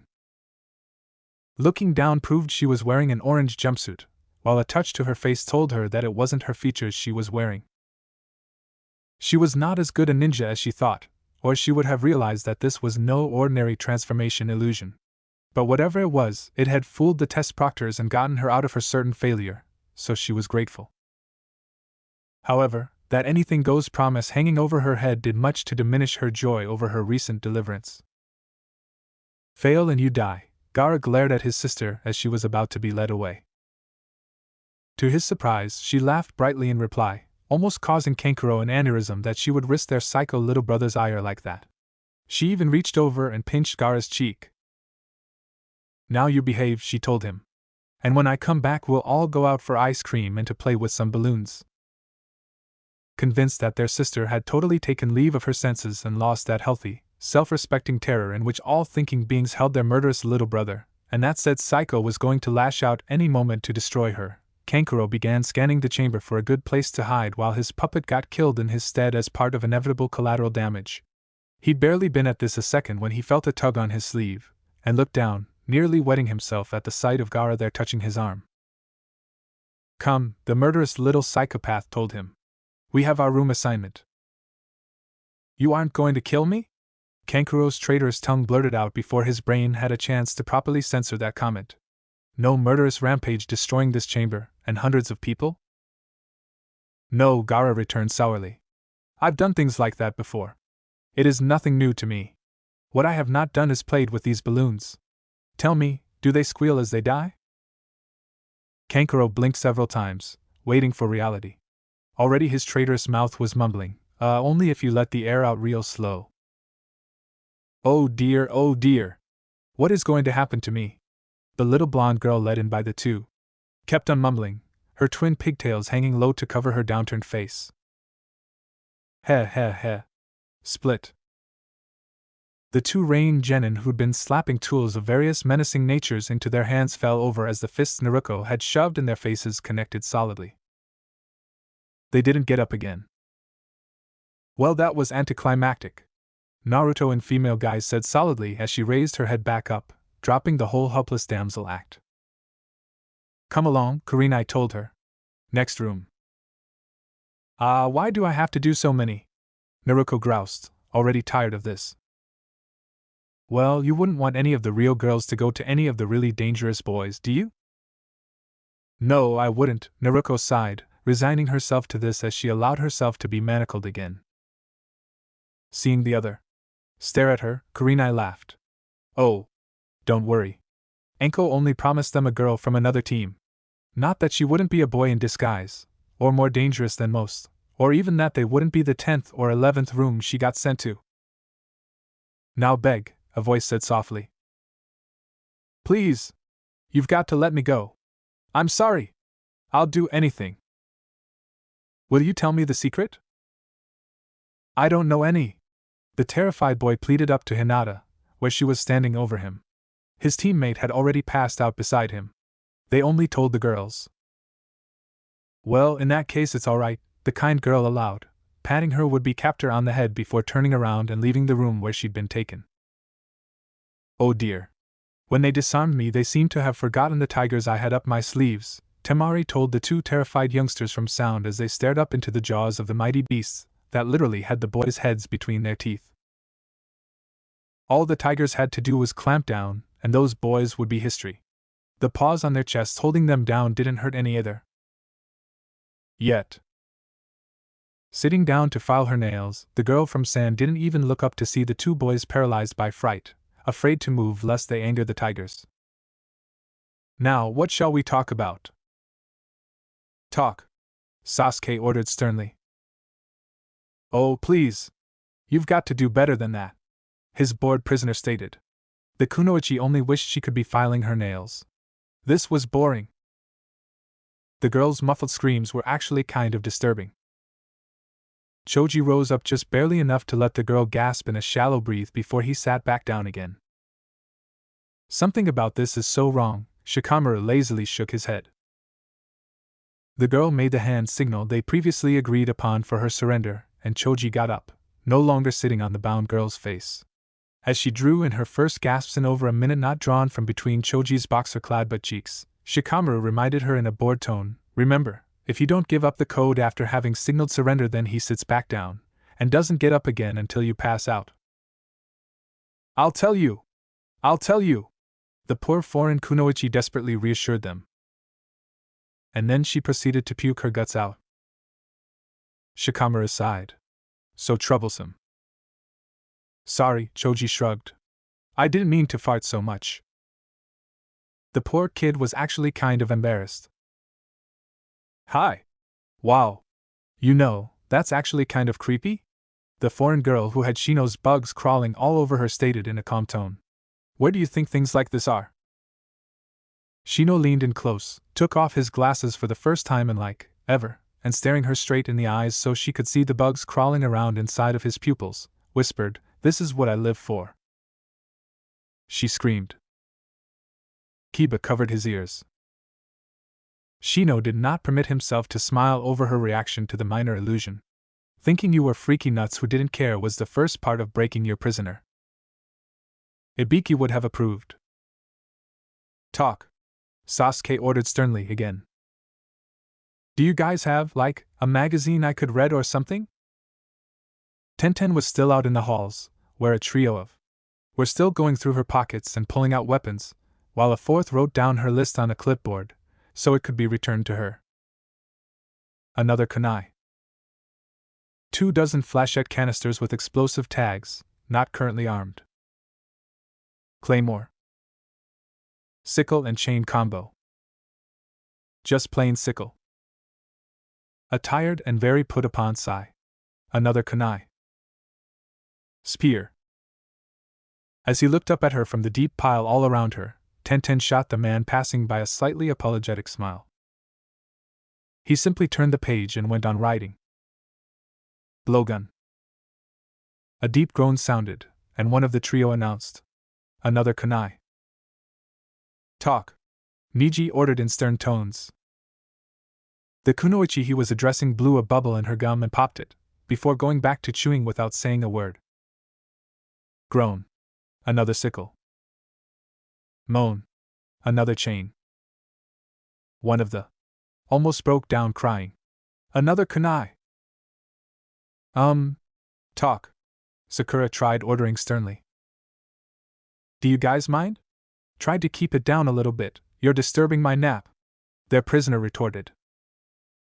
"The thing you've got to see here," Kankuro explained to the unfortunate Konoha kunoichi who had been delivered to them, and now resided rather stoically, ignorant of her true danger, in Gaara's sand coffin technique, "is that this man is insane." He motioned to his brother, who did not object. "You see, the thing is, he's already killed hundreds of people, including our uncle. Our whole town is terrified of him." Kankuro sweated as he divulged this information, hoping against hope that it would not get him killed out of hand. "It won't matter to him a bit that we'll fail the test, he just likes killing. And while we can take this test again, you won't be able to appreciate the fact that the rest of your team passed without you." He gave her a nervous, helpless sort of shrug. Finally disturbed enough to look at Gaara's eyes, and terrified by what she saw there, the kunoichi began to blab at once. "Another spear," the sobbed, as if he'd been stabbed with it. "Another kunai," one of the others blubbered out in between his sobs. The third found something, and perked up. "Fishing pole, fly and lure, and high test line." The two others perked up as well. One of them asked, "Hey, is that really a graphite pole? Can I see that?" "There's gotta be a pond around here somewhere," the son agreed. "What about?" the bloodless accountant type with the clipboard began asking, pointing with his pen at Tenten, still standing there blushing. "Forget it," the lead of the trio called, already departing. "If she can carry that many weapons, she's welcome to it." "Yeah, the team about to question her is almost out of time already," the last called back over his shoulder. Tenten just blushed and shrugged at the accountant's curious look. Anko smirked. Most of the girls were Naruto's shadow clones under shape changes. If they got dispelled, that team lost. so slight damage was still too much. Most teams that got rough, therefore, got expelled immediately. It was a day that creativity got rewarded. Ah, it was a great day to be a Konoha. Talk, Sasuke ordered. You know, I think she's actually snoring, Sakura offered timidly. Tell. Wahahaha. No. Never. Ha ha ha ha ha ha. Eheheek. Lee did not let up on his relentless tickle assault. Yes. He shouted out in glee as his amazing hands found ticklish spots the girl didn't know she had. The flames of youth burned brightly in this one. Off standing in the corner, Niji hung his head in his hands. Ahahaha, the helpless girl yelled, squirming awfully against her bonds where she was tied to her chair. Speak, or I will make you pee, and I will record this event to show it to all of your friends in our village. Lee shouted out from behind his camcorder, one hand still reaching out to tickle her devilishly. Enough! Enough! Uncle! The girl cried out. I'll talk. Just let me breathe. Lee, filled with a juvenile trust in Kunoichi, allowed her to get her breath back. Still red-faced and smiling, on having recovered, the girl told him. Nope. Sorry, I changed my mind. Instantly his fingers lunged out. She was crying for mercy in seconds, unable to breathe not long after, and in danger of wetting herself quite prodigiously, on film no less. She hadn't forgotten that, soon after. I'll tell. I'll tell. The poor girl shouted. 2 gasps. Lee, now much wiser, shouted. If you do not speak by then you lose your chance, and I will continue to tickle until you embarrass yourself before your friends forever. Which will it be, eh? Who has to hide her face from everyone she knows, or a genin who can try for the rank again? A chain which can never end, or a 6-month wait? Now is your chance to decide. I'll talk, she pleaded. And then the girl proceeded to spill her guts about the secret. Niji Hyuga versus Hinata Hyuga. The head examiner for the 3rd test called. You should just give up, Niji told his cousin after the pair of them had walked out onto the floor for the preliminaries. You know you cannot defeat me. Quit now and you will avoid sustaining an injury, or possible death. Hinata looked like she might falter, until Naruto called out encouragement from the stands. Then the frail young heiress settled into a stance firmly, a look of determination on her face. The little girl, for once in her life, seemed determined to do or die. Surprised, but somewhat gratified he would be able to take out his anger on a member of the main house at last, Niji also assumed a fighting pose. They activated their bloodlines at the same time. What the? Was Niji's immediate thought as his all-around X-ray vision slapped into place, alerting him to his surroundings in fine detail. Although he stood across from Hinata, his cousin, the daughter of his father's elder brother whom he had known and not so privately despised all of his life, once his bloodline activated it revealed that another Hinata was up on the balcony, under a disguise to look like Naruto. Also, she had one Sharingan eye, and it was activated. In an instant, he realized that she was not the only one. 2 other kunoichi from their village had active Sharingan eyes, but to disguise that fact were under transformation techniques to look like themselves. But which was the real Hinata? There couldn't be 2 of her. He had no more time to ponder this further as the one opposite him on the challenge floor swept in on her attack, and whatever doubts he had about her performance got swept away. This was Hinata. The attack routine was all hers, and he knew it intimately, having sparred with her countless times always to her defeat. She showed an unusual spirit, but she obviously felt that it was Naruto who had cheered for her, spurring her on, rather than a disguised whatever. Niji didn't care why she cared for that boy. In his heart he put it down to 2 losers taking comfort in their equals and left it at that. But he could not let this question slide. Who was the other Hinata? The one watching with a stolen Sharingan and disguised to look like Naruto? As he blocked Hinata's strikes, closing off her chakra points in his own blindingly fast blows, the boy saw the Uchiha passed out in a stall in the men's room. His eye sockets were empty, and in the next stall over was the Kakashi, also in the same state, passed out and deprived of Sharingan. So this was clearly enemy action. But who had done it? And why were they watching his fight with Hinata rather than making their getaway? The gentle fist style was worthless to all but a Hyuga, as it required their own unique bloodline to function. And why be disguised as Naruto? Or why do they look like Hinata underneath? The Hyuga bloodline saw through all illusions, so what could that be? Niji allowed Hinata to strike him, taking the blow on his chest where she thought she could stop his heart, only to trap her hand with his and roll up her sleeve, showing to all that he had successfully blocked off all of her chakra points, rendering her helpless before he'd taken her inconsequential hit. His victory and superiority were clear and unmistakable in that moment. Then, instead of falling prone in the weakness she ought to be feeling, Hinata grinned at him, smirking, stood there and flexed, red chakra emitting from all of her formerly closed points, forcing them violently open again, before she formed a hand seal and resumed the assault. Luckily for Niji, he had kept his bloodline activated, otherwise he would have missed the formation of a dozen shadow clones all around him. As it was, Hinata and her clones closed in and began to attack from all directions simultaneously, acting in a carefully choreographed concert, always pressing in and never letting up from any angle. Niji found himself resorting to his clan's secret defensive technique, the heavenly spin, more than once to fend off the deadly coordinated onslaught. But the clones had the weakness of all shadow clones, in that they could only sustain a single hit before dispersing.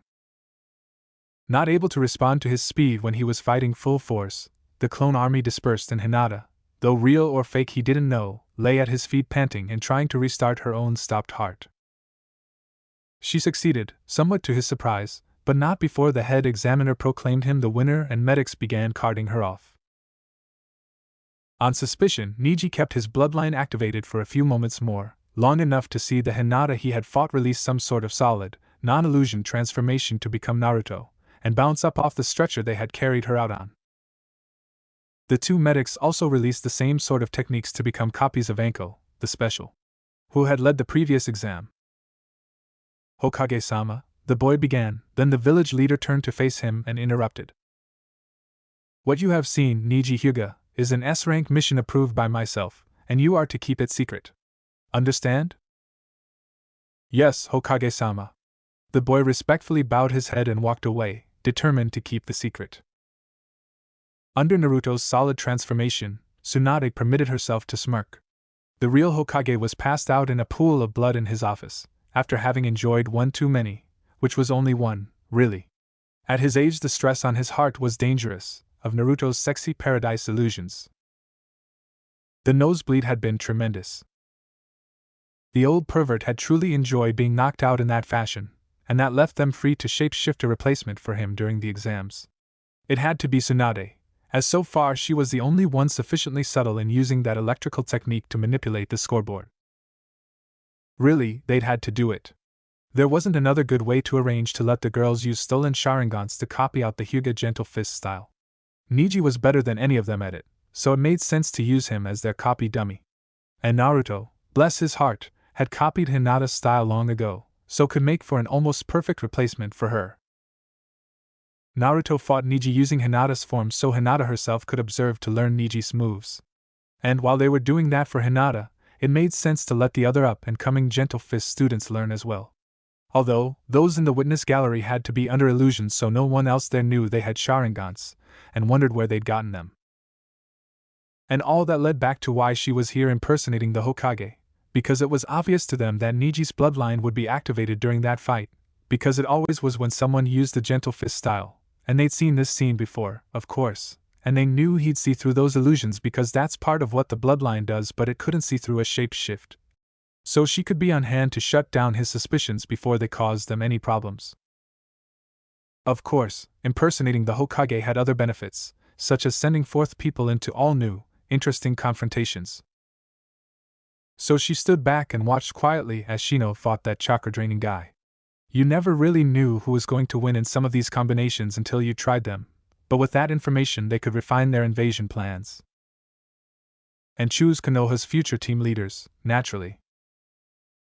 Kurenai looked out across the green swath of grass to where Sakura was laboring in great panting breaths to squeeze one more kick out of her body at the post.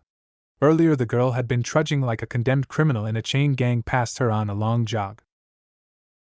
The poor, pink spandex-wearing girl's forfeit had been to match Lee in his training regime for a week, and for every kick, every blow, every step she fell short by the newly drawn seal on her forehead caused her to lose a hair. The poor girl was already halfway bald, and it was only the first day of the week. Enko, who was in charge of the second test, had decreed that since Naruto had personally taken care of over a dozen kunoichi positions without losing out on keeping the secret once, that he'd passed even though his team didn't. She had that kind of power, and so they hadn't reset yet. So out there Sakura was paying for her rash decision to offer to do anything. But Kurenai's thoughts were not on Sakura's suffering. It was, more to the point, on her own. For she had already struggled through something the other girls in the clan were only discovering, namely, that personal relationships outside of those also caught in the resets didn't survive very well. Naruto had been through this a long time ago. Enko had no close relationships to lose, but Kurenai. She sighed. Asuma had always been an indifferent suitor to her. He'd just been the best she had, not like that was any kind of ringing compliment, either to him or to her. Not wanting to admit to their relationship had been another serious damper to her. A girl wanted to be acknowledged. Sighed, watching Sakura fall down, exhausted, and clutch at her ever-increasing forehead as more hairs fell out. What the girl didn't know was that the hair loss would only last a week, and Naruto had put her under a slight regeneration seal based on Kabuto's techniques so that, even though it probably wasn't obvious to her, she was learning at an accelerated rate, and the muscles she was acquiring in this would make her a far better ninja, at least until the reset took them all away again. Still, though she suffered now, it was doing her good. And Naruto was testing out that seal to use as a training device for the non-Kyuubi decoration, so it had potential to do a great amount of good. It was a decent metaphor for most of them, actually. Kurenai sighed again. She'd kept letting her thoughts get distracted from the real issue. And she had to admit that she didn't want to face it. Her love life was, literally, going nowhere. Asuma had never won any kind of prize, and he had a worse amount of not wanting to be rushed into a commitment than most of the male ninja. Any more and he'd almost be non-functional. No, she had been unsatisfied with the pace of their relationship before the time loops put all progress on pause. Now it was positively maddening. If one were to describe love as food, feeding a hunger, as in some ways it was, before she had been on short rations, but now the red-eyed female was starving to death. She didn't need much, but she had to have something. It twisted a person to be all cut off and alone, and she didn't want to go through a metamorphosis into the kind of bizarre creature that made up most of Konoha's high-ranking ninja, too scared to trust. They isolated themselves from close contact until they turned out, well, like Guy or Kakashi. No, she wasn't going to let that happen to her. She sighed again, for what had to be the fourth or fifth time. Okay. Being paired with Asuma was unsatisfying at the best of times, but the added difficulty of her growing and changing while he didn't, staying tacked just exactly where he was. No. They'd never had enough of a relationship to survive that kind of stress. So, she had to admit to herself at last what she'd been trying to avoid facing for the longest time. Her so-called relationship with the Hokage's son was over. He couldn't give her the kind of love and support she needed. It wasn't his fault, much. Okay, parts of it were. Hinata had been so utterly devoted to Naruto that she'd loved him well enough even despite the resets to build an impressive bond between them, and Kurenai doubted if, alone, he could have handled it as well as he'd done. If the had been in his place, she probably would have started killing people. Again she caught herself trying to distract herself on a tangent. She and Asuma were through, finished, not going anywhere, and even if they did get out of this reset she couldn't see herself going back to him. She'd barely been able to stand the pace of their courtship before she'd gotten all lonely and desperate for more. Now that she was, well, after having been very hungry for a time, nearly starving in fact, the body needs a great deal of nourishment to compensate and rebuild what was lost. The heart was, in many ways, the same. Having been starved for affection, she couldn't just go back to short rations. It wasn't healthy. She'd be wearing green spandex or reading porn in no time. So, her relationship with Asuma was through, over and done with. What was next? It hadn't helped her gritting her teeth over her lack of romance one bit to be den mother to the happiest relationships she'd ever heard of. Naruto and those girls were all bundles of joyous energy, and it would have sparked jealousy during the best of times.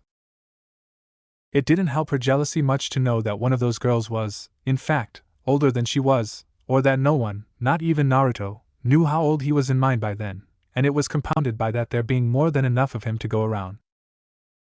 And also, that he was the only guy in those resets.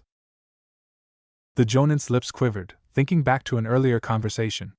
Naruto had been lounging around, almost criminally comfortable, in the laps of Ino and Hana, and just about everybody, actually. Those clones of his were really something else for administering to a girl's desire for snuggles.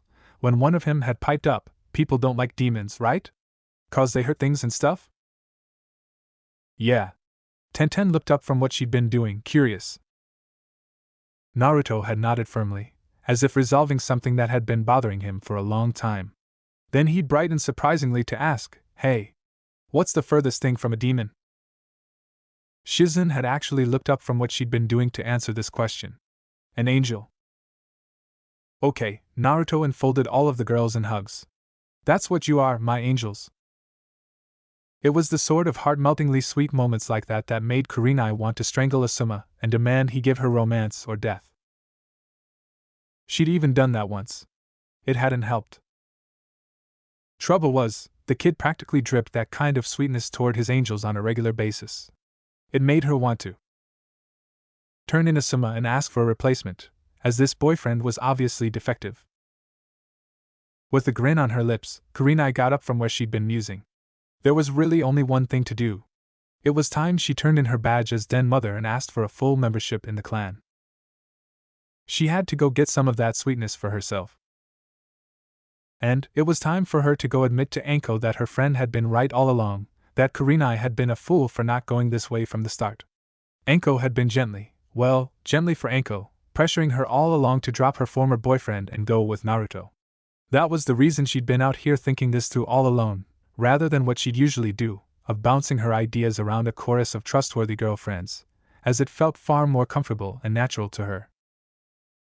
The only girls she knew who could even remotely understand were all gently but firmly in favor of her dropping Asuma like a chunk of lead and letting Naruto take over the boyfriend slot in her life.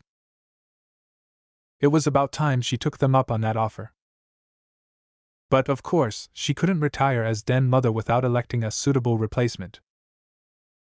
Naruto's angels were taking some time off in one of those casual dress moments that somehow turned into everyone wearing cute pajamas, creating a slumber party atmosphere, when Kurenai walked in from wherever she'd been, hauling along a non-reset woman with her. Several different shades of eyes blinked as the angels took in the newcomer. Most went through a brief summation that went, roughly, and in no particular order: female, not in reset, dark purple hair and eyes, ANBU, possibly. "Hey, aren't you the girlfriend of Hate?" Ino asked, only a heartbeat ahead of some others. "Yuga Yuzuki, right?" Tenten asked, just a heartbeat after. Yes, the ANBU straightened up, rubbing her arm where Kurenai had twisted it to bring her along in a manner oddly reminiscent of Anko. "Now, why am I here? Who are you all, anyway?" "You are here mostly because our little Naruto has slacked off in his own training, having gotten distracted by teaching his angels. Am I right?" Anko asked smartly from where she was lounging, reading in her eyes that her long-term friend had finally let her resistance crumple, and was about to join the ranks of the active wives. Well, good for her. Mostly, Kurenai nodded to concede the points, both spoken and unspoken. "So, are we getting a new member?" Ken asked, looking just as relaxed as the rest of them. "Well then, welcome to the club." Temari waved her welcome from her own cushion, while others were just confused, not having thought of accepting new members in a long time. And that was Kin, who had appeared after a great deal more planning than this. As Yugao goggled at the sound and San Kunoichi lounging around with the crew from Konoha, Kurenai filled her in, partially. "You see here 2 of our deep cover agents. Kin, from Sound, has been updating us on their plans. Temari, from Sand, has been with us for quite some time, a valuable ally who has taught us some very secret and precious wind techniques usually kept under close safeguard by that village." The ANBU nodded, straightening. Deep cover. That would explain it then. They were ninjas. Deep cover assignments simply had to happen, and it was usually women who got selected to do them, as they had a far higher success rate. There was a built-in excuse of a bride coming to live in a new town to be with her husband, for one. And often that poor husband never knew he'd married a ninja who was there to spy on them. Well, not unless that kunoichi got caught and executed, at any rate. No, deep cover assignments were something nobody wanted, and those that had them earned equal measures of respect and pity.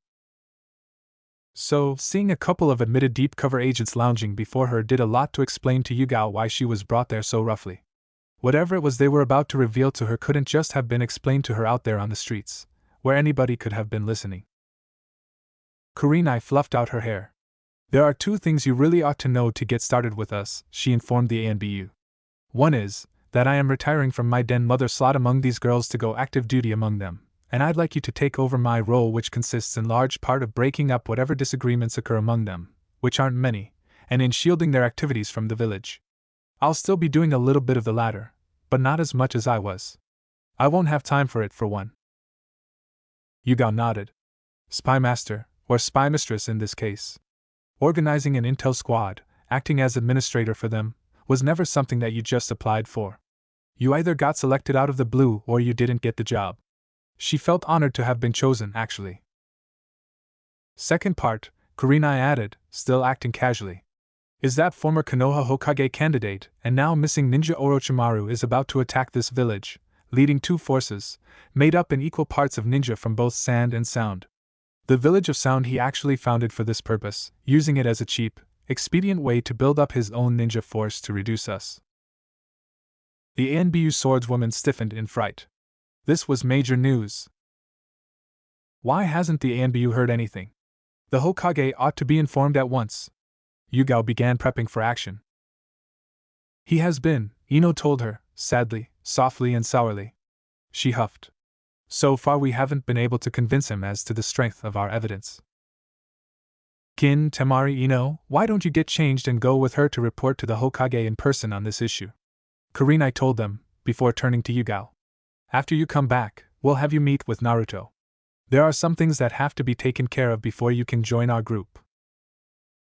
Giving her predecessor a curt but certain nod, the ANBU waited impatiently while those girls' names changed into outdoor attire. Then she darted off to herd them to the Hokage, bearing their safety until the secret was delivered as her paramount concern.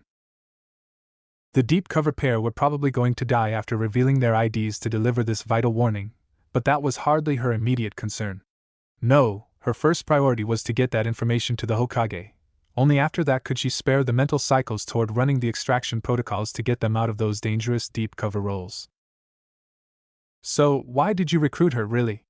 Enko sidled up to her long-term friend after the ANBU had gone. They didn't bother to discuss why she'd sent her off to report to the Hokage, as that was just way too obvious. You couldn't start out announcing, hey, we're all caught in a time loop, would you care to join us? No, the first time or 2 you had to treat everything normal, until they could come to accept that other bit of important information on their own, after it could be backed up by personal observations. Anything else, you'd only be wasting your breath, causing them to doubt your sanity, or wondering what odd deceptions you'd been trying to pull. It was seeing that fight with Niji, Kurenai admitted, sitting down. Noting she had the eyes of Hinata on her, she elaborated, none of us are going to be fast enough to beat him no matter how much of the gentle fist we learn. Our muscles are static, for the moment. So even after we have the skill, our bodies just won't be able to match his speed. Enko was nodding, having already figured out the next bit. So, the new chick is your answer. The illusion mistress nodded. I'm sorry, what? Hinata had gotten thrown by this odd turn and wanted an explanation. Hinata, dear, her instructor smiled at her, but it was a stressed-out smile. You'll never beat your cousin at your clan's art. You just won't do it, not while we can't improve our speed, at any rate. So I brought in a sword expert. She paused, hoping it would be self-evident, but Hinata only blinked at her, wordlessly asking for an explanation. Enko smirked. Swords haven't got chakra points, kid. You stick your hand out to punch the creep and what happens? He touches you first, closing off important points and defeating your blow before it even happens. So, you stick out a sword to make your attacks instead. Even if he blocks it, there is nothing there for him to touch and shut down. It's sharp metal, and that's all it's got to be. We don't have to obtain even a fraction of his speed, as we've suddenly got a ton more reach. He's got the length of the blade, 3 or more feet, he's got to get through unhurt before he can hurt you. And that means once we've got enough skill to where he cannot cross that 3 or 4 feet safely, he's in real trouble, as we create a combat zone where he can't hurt us, but we can easily hurt him. And, as our skill increases, we can force him to stay in that zone where he is getting hurt, and we aren't. There are ways and abilities to defeat sword users, Kurenai admitted. But just as many counters for them. It's like wire use, not ideal for everything, but very valuable when and where it is useful.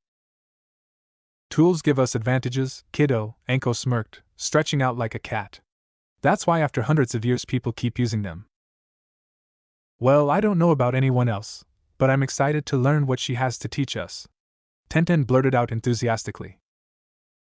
Lionheart. Tenten dodged the shuriken and ducked a blow at her face, responding with a triple uppercut out of 3 directions, 1 punch, 1 kick, and her tail, the end of which was glowing with the 1,000 birds technique. It had been simplicity itself to engineer one of those resets where Kakashi snuck Sasuke out of the forest of death to teach him that prize technique, then replaced the spoiled Avenger with one of themselves, suitably outfitted with a stolen Sharingan, of course. Then, one of them having learned it, they could share that technique with the entire clan, naturally. Naruto tried dodging out of the way of the incoming blows, blocking the punch and evading the kick, only to get nailed by the lightning-tipped tail and vanish, the sparring clone dispersing instantly under the blast. A round of applause came from the watching clan members at Tenten's new move. Naruto was an expert at dodging by now, so to nail him with anything was quite an accomplishment. To hit him with anything so lethal even more so, as he devoted extra attention to getting out of the way of those. Of course, as Tenten stood there blushing, flush with her victory, she had to admit most of how she'd hit him had been in the new tail technique, not that it was tipped with 1,000 birds. They'd been using a variety of jutsu to tip it for a while now. Stinger-type attacks where something deadly tipped the tail were one major aspect of their new style. Flinging about fireballs and other projectile attacks with it was only slightly more popular. No, the new aspect of her tail attack was in adapting Orochimaru's flexible body technique to it. That had come about only after a substantial amount of work with the Kyuubi. But where their tails used to have reached no longer than their bodies, with the added bonus of Orochimaru's body flexibility applied to it, Tenten had proved that she could now stretch hers about 20 feet away, lightning quick. That meant an ability to strike a close combat opponent out of any angle, and really added to the potential unpredictability of her attacks. So the applause was more than merited. For the next test, Hinata sent out a clone of her own to spar with Tenten's, so they could see how the gentle fist style measured up against the new moves, and see if they had to be adapted. After testing it against Hinata, Temari would be next to see how the new style performed in a more traditional ninja battle, one mixing up elemental techniques and other ninjutsu moves and attacks amongst the martial art combat moves and strikes. She would be followed by Hana, using her clan style. But the crown jewel of this demonstration would be trying out their own style versus the Uchiha clan martial art.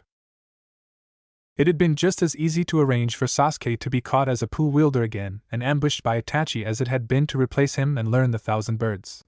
And by stealing Kakashi's Sharingan again, then sending in waves of various clones, see how the infamous Uchiha traitor had dealt with them, in the process learning the Uchiha clan fighting style from a master. So, with that style on tap to be taught among the clan members, they had that much more ability to not only draw on it for inspiration to drive the progress of their own style, but to test it against one probable opponent, and not incidentally, a style created by stealing the best moves in all of the elemental countries. No, it would take a while to fully incorporate and test things, but they were confident of having a style worth possessing once they were done with this. One didn't draw an effective martial art out of thin air. Anyone who created a martial art already had to know something about fighting, and the more one knew the better their potential style could be.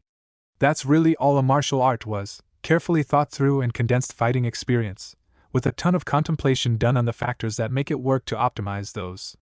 But with all this material to adapt from and test against, they were well on their way to having something useful to call their own in the Kitsune clan.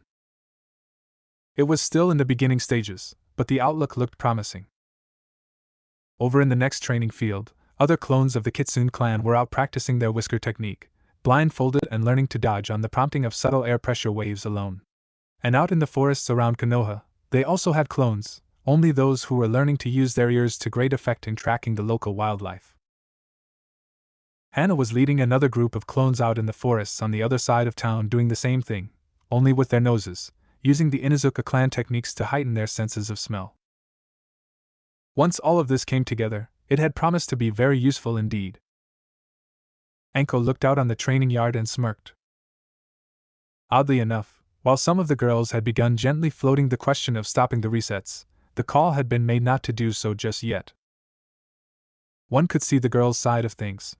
The resets did limit them in many important ways, and while they could sidestep much of the worst of the aspects, it was still uncomfortable not to be able to progress naturally. The prevailing opinion was that since everything seemed to be based upon Naruto's success in the test, they really ought to be able to get out of the time loop once he made. And since they now knew of a pattern that made the village love him, overcoming their hate, and thus their unwillingness to promote him, they could conceivably do that. But Anko had argued vehemently against it. The first of her arguments was the invasion.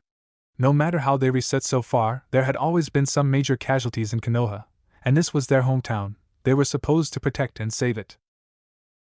So she wanted to keep those resets going, at least until they could stop the invasion effectively, at minimal cost. On the other hand, Sand was Temari's hometown. Already weakened by the stupid and self-destructive policies of their daimyo, reducing their ninja force on purpose, the dreadful losses they incurred during the invasion did that town no good at all. And it was Temari's home. So she did want to save it. On that note, Temari had actually looked into what happened to the Kazekage, her father, during one full-length reset. Naruto had never paid any particular attention to it, he just knew the old guy had died sometime during the fighting. Temari had been fuming after she'd discovered Orochimaru's deception, that her father had been dead for quite some time, months even, and that the snake Sannin had been impersonating him, having taken his place in order to falsely use his office to push the whole invasion deal forward. It had been hard for Temari to forgive Naruto for not noticing that earlier. In some ways Anko could forgive him for not noticing, as the revelation happened in a split second during which Naruto had always been busy with other things, mostly with his angels, in fact, as he'd started acquiring brides not long after going into full-length resets, and they were understandably important to him. Taking care of them had been his priority. However, her ninja side was disgusted over anyone who could overlook such an important strategic detail, especially after they'd started to track the old freak's movements around town. That was an inexcusable failure on the intel side of things, and such things could cause a great deal more harm to him, his growing family, and their village, than not hanging around to pamper them. Not that she was in any way opposed to the pampering. It's just. Kurenai had put it best. She hadn't been speaking of this situation, but it still applied here. Don't be afraid to replace something good with something better. It was good to be concerned about one's spouses, but their safety would have been better addressed by properly identifying all of the threats going up against them. And it's not like the kid had any shortage of clones. So, properly chastened, all of the Kitsune clan were now scouring the town for additional information. Everyone was doing it, not just Naruto, and they were not only concerned about stuff pertaining to the resets, but also for potential use later on, after they hopefully got out of the loop. Now they could go out on limbs and not suffer the consequences. After they got out, that would no longer be the case. Everybody had a clone or two devoted to that, more or less all of the time. It was their hope to know the whole town in minute detail before they called an end to the resets, as that sort of knowledge would be what enabled them to put a stop to the deaths occurring during the invasions and such. Temari was also insisting they make some trips out to Sand. It was her hometown, and only a 3-day walk away. It ought to be easy to get there, and that could open up whole new things to do. Not only could they be performing the same data gathering there as here, but there were skills at use in Sand that were not to be found in Leaf. Their weaponsmiths were generally better, for one thing, and that had both Tenten and Yugao all googly-eyed and eager. Once Naruto had learned those smithing techniques, then all of their clan's equipment would be better. So those trips were definitely on the agenda. And not just to Sand, but to all of the ninja villages within reach, both major and minor. Why aren't we out of this? Yugao, who was still new to the whole reset scene, groused from beside her. Everything gets so confusing. Some days I have no idea if they are tomorrow or yesterday. We should call an end to the whole thing. It's clear these are linked to Naruto's progress, though the exam we should just get him to pass. From where she was standing beside her, Anko looked out on the training ground again and resumed her smirk. Ino, I am and Hannah all agree with you, she told the join. They've grown distant from their families, and they hate that. But then, why don't we just get out? Yugo pled. My boyfriend. She stopped herself from admitting how fast the man was becoming boring. Exactly, your boyfriend, Anko agreed. That's Tsunade's reason. She says that we have here a priceless opportunity for medical research. All sorts of things that are too risky to be ethical can be tried out here without doing any permanent harm to anyone. The research benefits that come out of trying long-shot procedures help us learn how to do things, and not just do them, but do them well, even get fully mastered, things like curing Hyatt's cough. If not for these time loops, that never would have happened. So she wants to draw these out until we've completely conquered a few of the more pressing ailments around. Yes, but she's a medic, of course she'd want that. Yugao snapped, not feeling at all kind over such an ambition. What good was her boyfriend's health if she didn't want him as her boyfriend for much longer? And then there's Tenten's reason, Anko continued. The girl's got a point in that, until we've got our own fighting style, we'll never be counted among the great clans.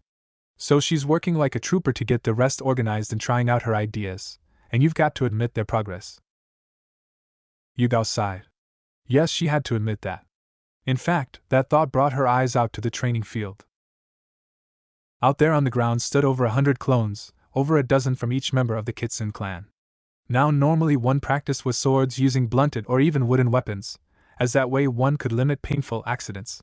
But it also led to bad habits that could, and often did, get novice sword users killed in their first few real fights, before they ironed those out. Naruto's idea had been plain, yet simple, using shadow clones to practice the moves and do all of the sparring using real swords. It didn't hurt as much as getting a real wound when a clone got destroyed, but it did teach real skills in an effective way, and without any of the bad habits that usually crept in. The fact that the real people were resting in clumps around the field meant that they could create new clones at need, so long as their chakra held out, at any rate. But the new clones were created from a fully rested state, so the sheer amount of training they could get in during one day was simply unreal. Even without the resets, they'd have been shooting up the skill ladder at a very impressive pace. As it was, Konoha was going to have a crop of master-rank swords girls, and one swordsman, appearing out of nowhere. Well, near masters at any rate. The only thing preventing them all from becoming full masters was the lack of physical changes due to their training. One's effectiveness at armed combat, martial arts, or any kind of fighting, even flinging about ninjutsu techniques, was really determined on the base level by power and speed, and for them those could not, change during the resets. However, one's basic ability, or raw talent, got multiplied by the skill you developed. One could teach a certain amount of skill in organized training, and they did so. Everybody taught their raw genin what they could to get them off to a good start. But what really forged that into something usable was the experience in real-life application that came after the teachers had done all they could for you. And right now, the Kitsune clan could go out and get all of the experience they wanted simply by fighting in the exams, or the later invasion, and take on their choice of a wide range of opponents as they did so. And it was exactly that type of experience that made ninja deadly. Most didn't survive to get it, but thanks to the resets, death was not much of a blockage to them. So they could go ahead and take those risks and learn from the lessons they could from them anyway. It was going to lead to them being among the most deadly sword users in history. And Tenten was doing the exact same thing to refine that new martial art she was working on, with others' help. In a short while, they were going to be very dangerous indeed. And one had to admit the benefit of having an S-ranked missing ninja to be your sparring opponent, as well. Orochimaru did enter the village, and they did seek him out to get opportunities to fight him. Most of the time he simply played with them.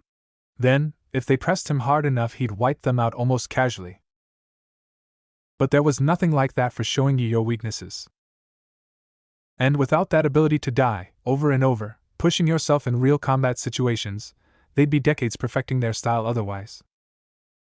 So, once we get those fighting styles down and cured every disease in Konoha, do we get out then? Yugao asked, sighing. Not yet, girl. Anko gave her a nasty grin. There's also an why reason. Over a dozen years ago Konoha let Orochimaru go, when we could have killed him.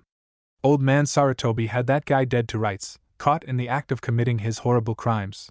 But the old guy couldn't bear to strike at his favorite student, so he let him go. Anko's face was blank. Back then old Snake Face was much weaker than he is now. Sarutobi could have killed him. Erasure could have killed him. Back then we had Kakashi's dad, so the White Fang of Konoha could have killed him. Also, Rochi-chan didn't have any real advantages over his teammates, so we had the other two, and they were closely enough matched that, given a trivial amount of support, either one of those could have killed him.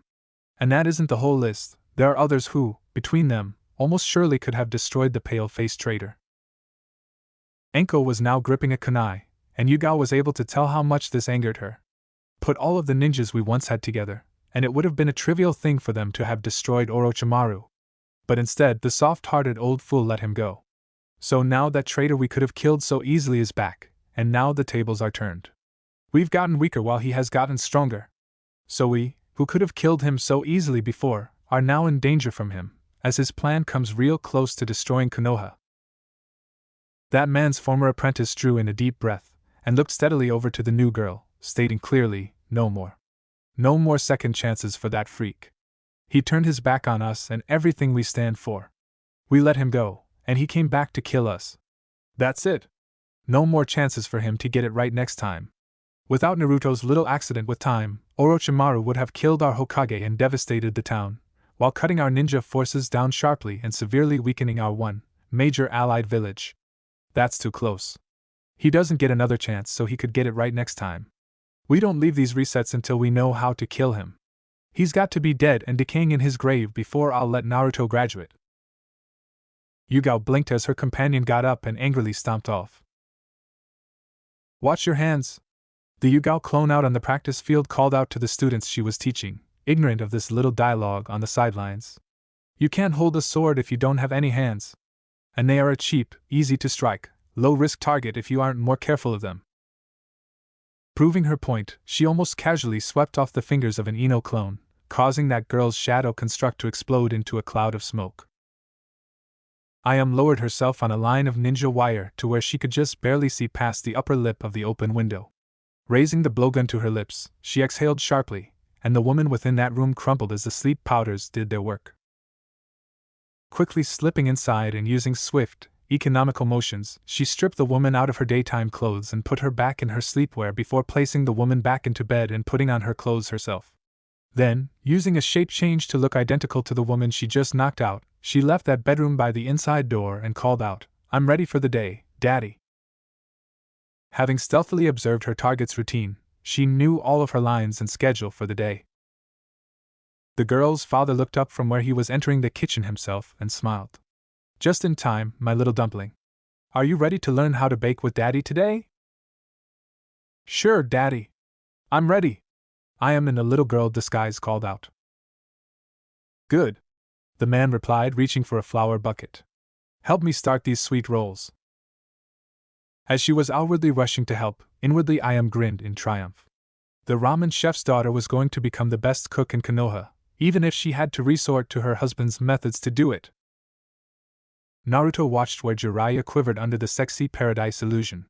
The old man would never teach him anything until he'd gotten some reason to, but after having been under that illusion once, he'd literally teach him anything he knew to go under it again. So the boy's knowledge of seals was really taking off, which, in some ways, was odd, as the rest of his life was turning and twisting around. Take his lifelong goal as an example. Naruto realized that the satisfaction he'd always imagined would come out of being Hokage, he already had. And it hadn't come out of any of the goals he'd been told were cool or important. No. All of the happiness now in his life came out of the relationships he'd formed with his angels.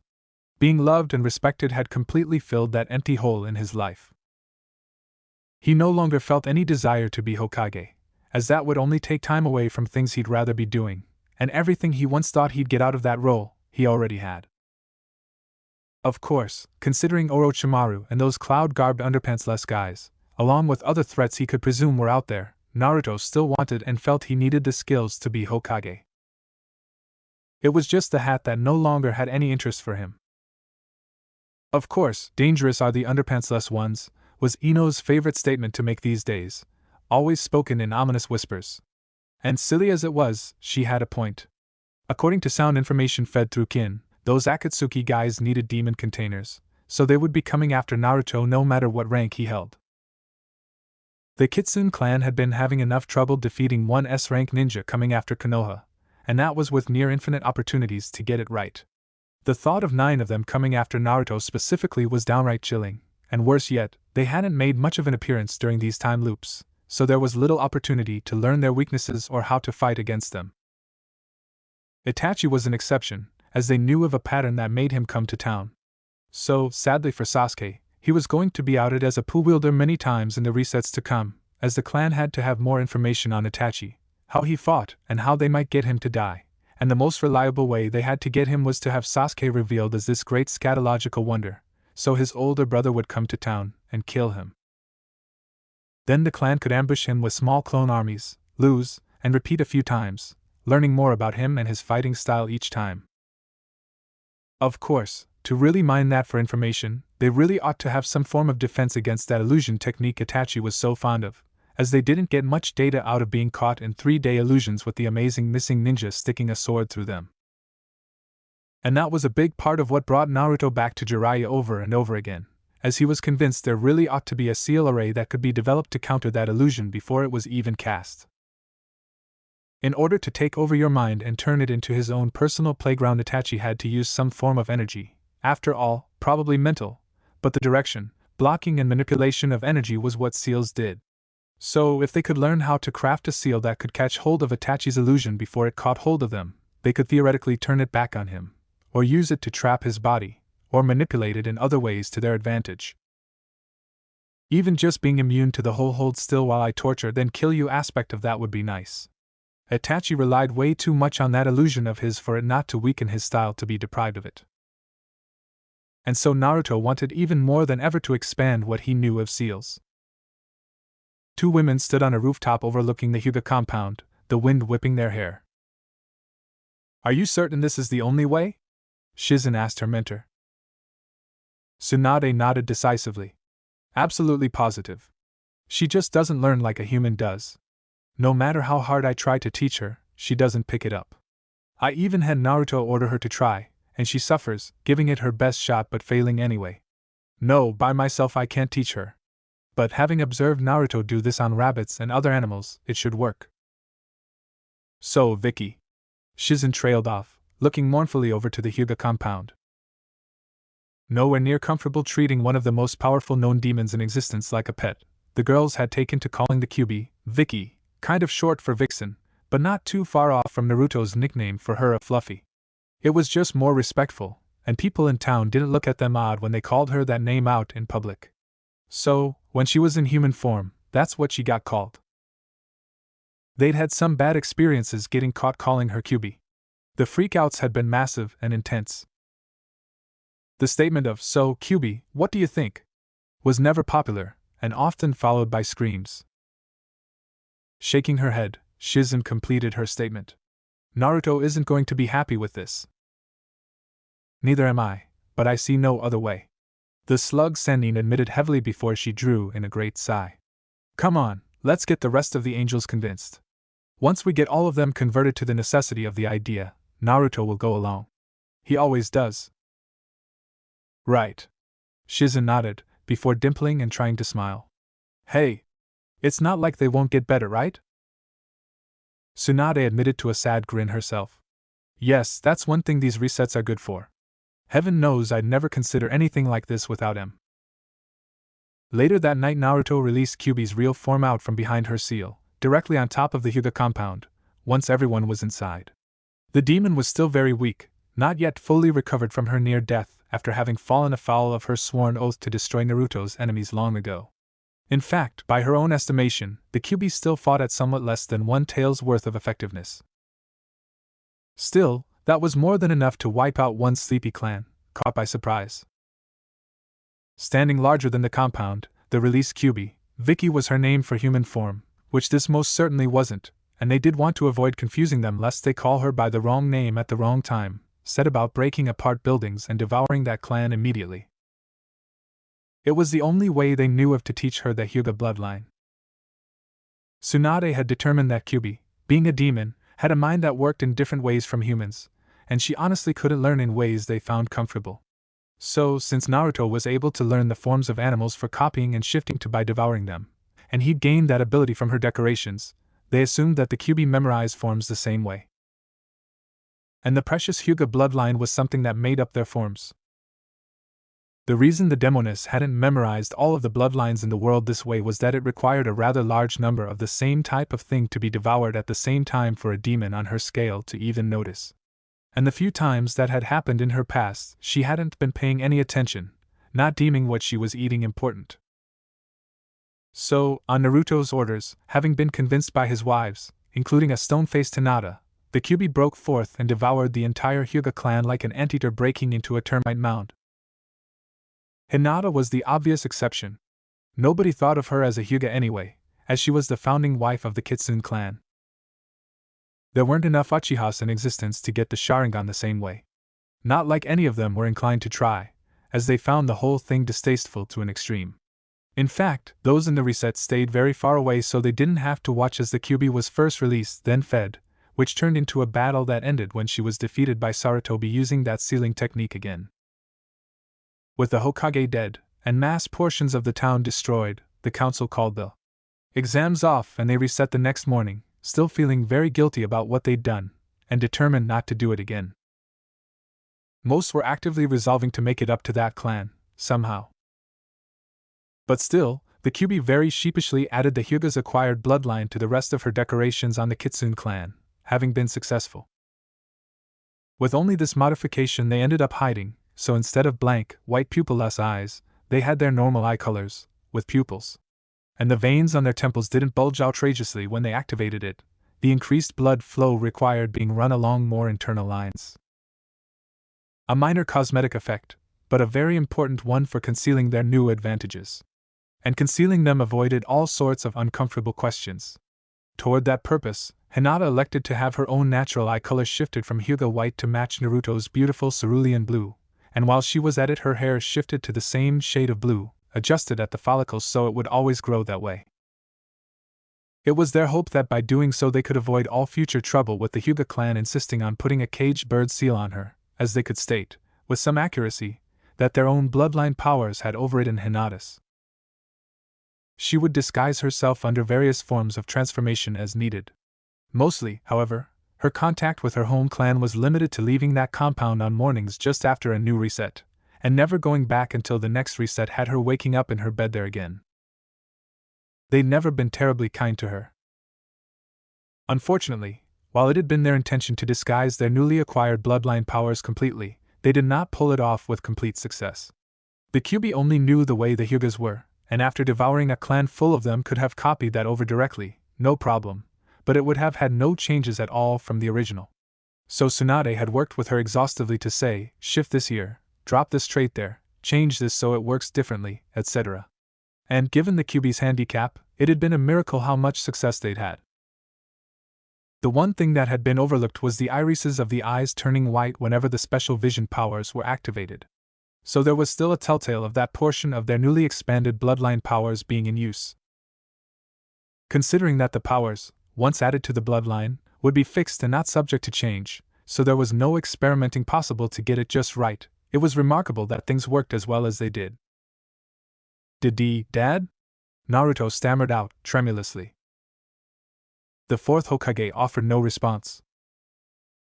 Looking over to see Tsunade, who was struggling with her own feelings over her similarly unresponsive brother, he shifted his desperate gaze to Shizen, who was currently struggling with the impure resurrection technique.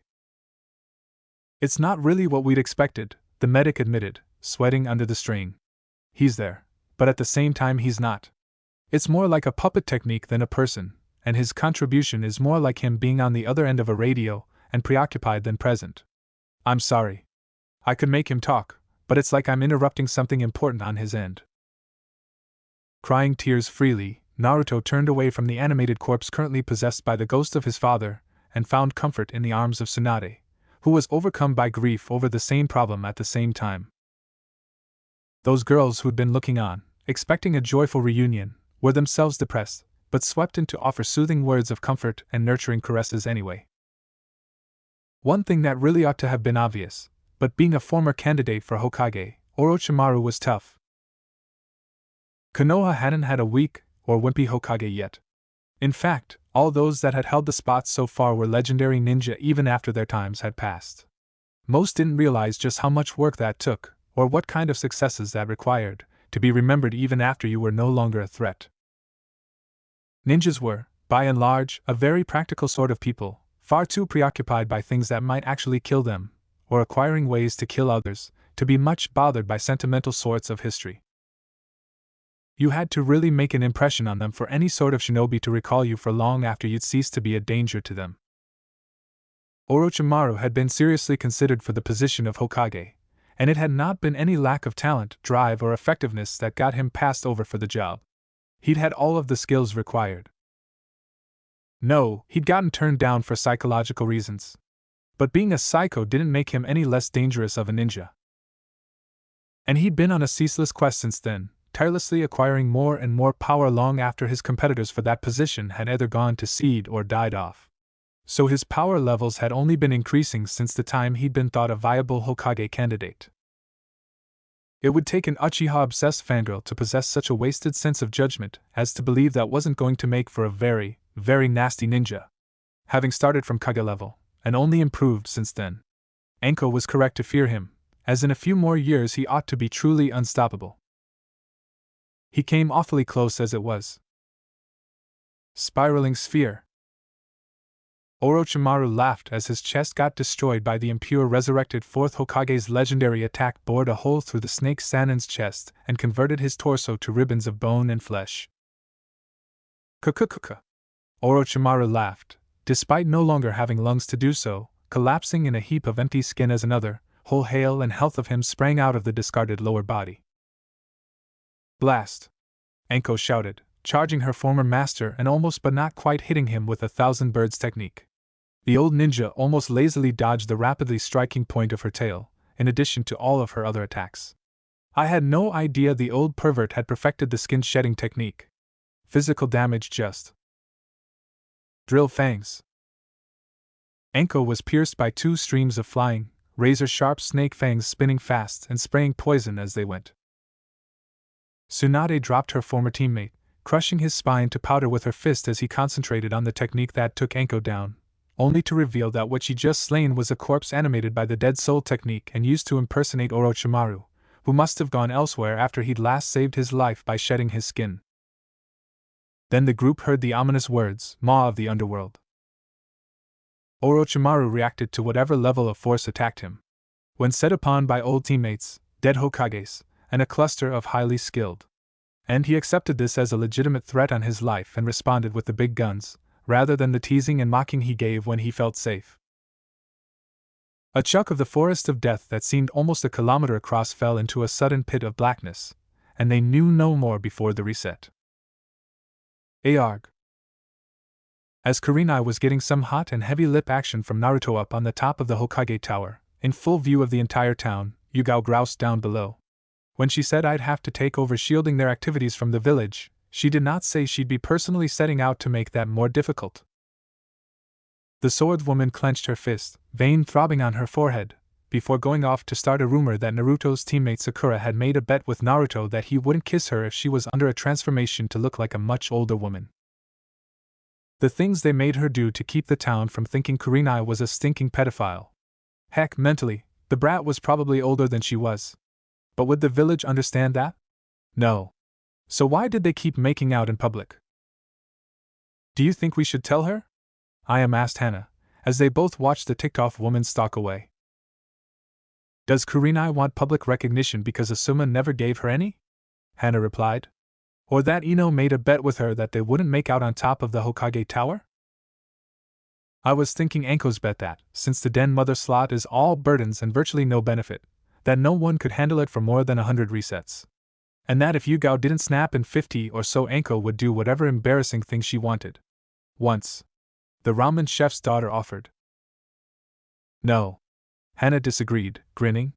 Kurenai would love to see her old friend forced to make a pass at Jiraiya. So she'd actually like Yugao to hold out longer. Her making out on top of the tower has nothing to do with that bet. Ayam folded her arms primly. Making passes at known perverts goes well beyond embarrassing, so that's out of bounds for the bet. Anko only put herself up for public shame, not a near certainty of rape. Hana thought about it, then agreed. Okay, you're right. That's out of bounds. Sorry. So, considering what she once dressed like, being made to run streaking through town might not embarrass her. So what would happen? Both women thought for a long moment about Anko's former usual clothing style, and looked at each other, speechless, unable to come up with anything.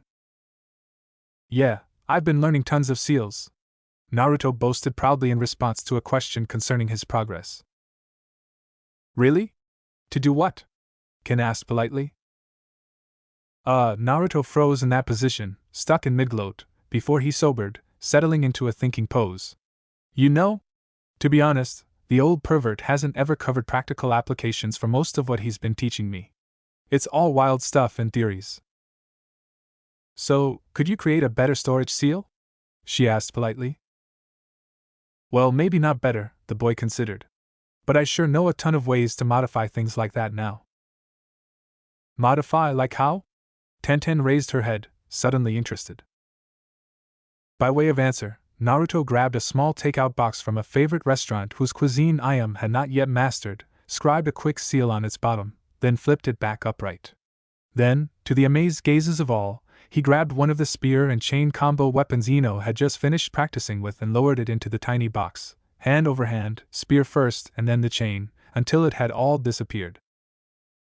Jaws were dropping all around that chamber. Naruto!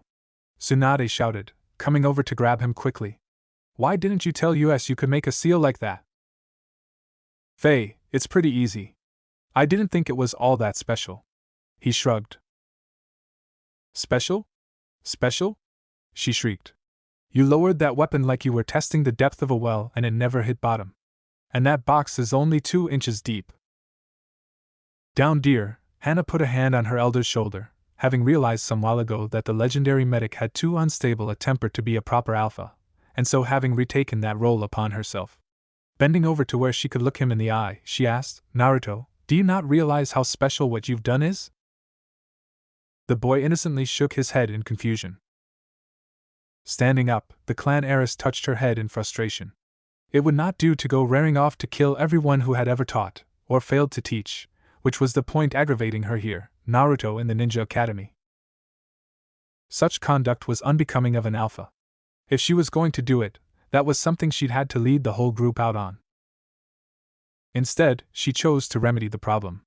Vengeance against those responsible could come later. Kurenai, dear? I keep forgetting how many blind spots you've still got in your education, the red-eyed rose from up off of her seat, striding over seductively to the boy she had married, before drawing a breath to say, Naruto, I know you studied exhaustively under Iruka during this loop, but there are reasons why those classes have more than one teacher. People forget things, even obvious ones, entirely without meaning to. 2 people are significantly less likely to both forget the same pieces of critical information. The pause before admitting, and really, the circumstances we are in, while ideal for some purposes, also limit the amount of varieties we get our experiences in, so some weaknesses or blind spots don't show up as much. Oh? Tenten challenged her slightly. We've fought with all kinds of weapons against all types of ninja. Just what sorts of experiences aren't we getting? Anything long-term, for one, Kurenai answered her without ire. Most of the really sucky bits of missions come after you've been on them for a few weeks. Things like being unable to bathe properly, or eat hot meals really suck morale, and can make for increased fatigue, dangers of infection of wounds, or just disease. You don't know what a hard mission is until you're deep in enemy territory, filthy and cold, then come down sick with fevers. Though I know we don't advertise it, we've lost quite a few ninja to sickness while on long-term field missions. It's not just wounds that kill. Also, your awareness sharpens as you go out on dangerous missions, Kin added her support to Kurenai. Being here, our awareness actually dulls. As we know so much of what's going on, we stop paying so much attention. I agree. But before we get too far off on a tangent, Hana interrupted, as she turned the group's attention back to their mutual husband. Naruto, how much water does a person require to survive? A gallon a day to drink, 2 or 3 in hot climates like sand, and that's not counting other purposes, like washing water for yourself, or cleaning cooking utensils, the boy responded promptly. This was basic ninja stuff. And yet we still lose ninja to dehydration or heat exhaustion. Why do you suppose that is? The Inuzuka clan heiress, who was going to have to find time someday to tell Kiba that was now his job, as she was taking over another clan, pressed, hoping he'd think that over. He was getting pretty good at that lately, but you never could tell when the last shreds of his old, mentally lazy ways would show up. Oh, that's easy, the boy chirped, kicking back and putting his arms behind his fox-eared head. They get lazy, or don't think. Temari says that you've got to be sipping constantly to stay healthy in desert heat, and once the water in their canteen runs out, it's not convenient or handy to pull another one out of your storage seals. So they put it off, and don't have quite as much water as they need, steadily falling behind, until all of a sudden the little ways they were shorting themselves add up to a major problem. People also forget things. It happens all of the time, Anko added.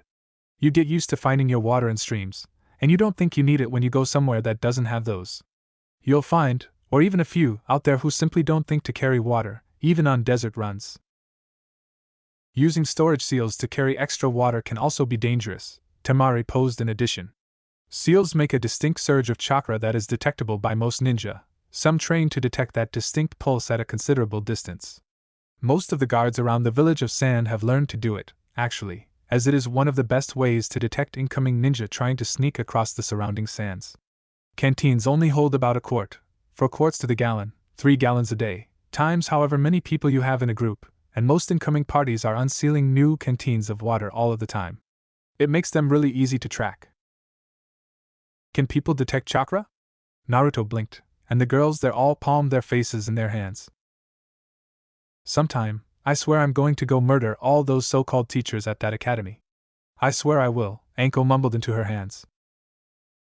I'll help, Ino muttered alongside her, arms folded in anger. That was my education they sabotaged too.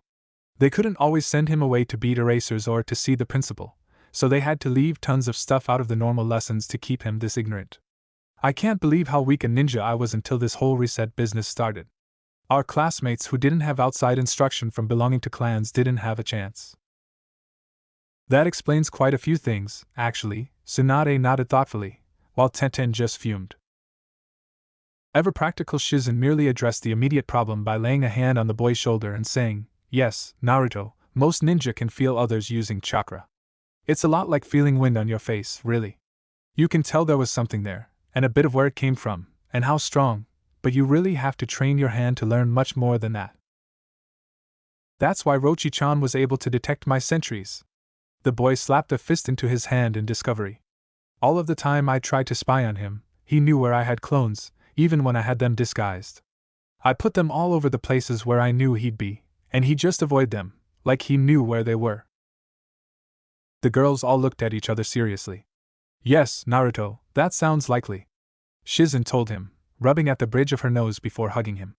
And while most of us can only detect chakra that is in use, like storage seals being activated or battle techniques fired, or whatnot, he is exactly the sort of person who would train until he could sense even more than that.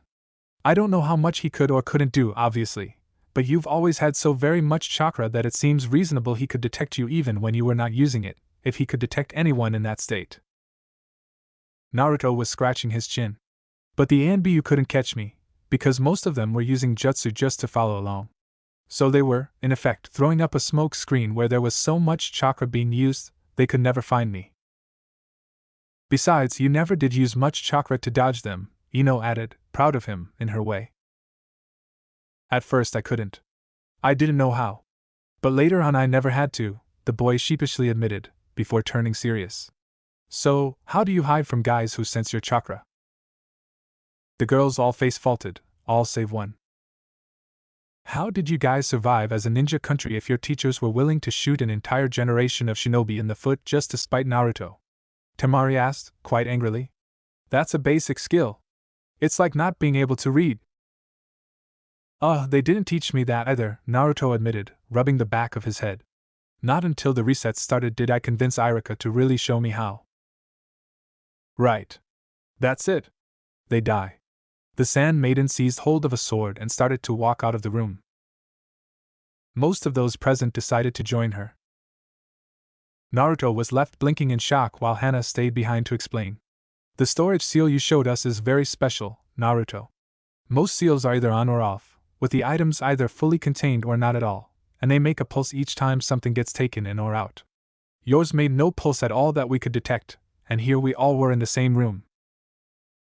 But what difference does that make? Naruto rubbed his head.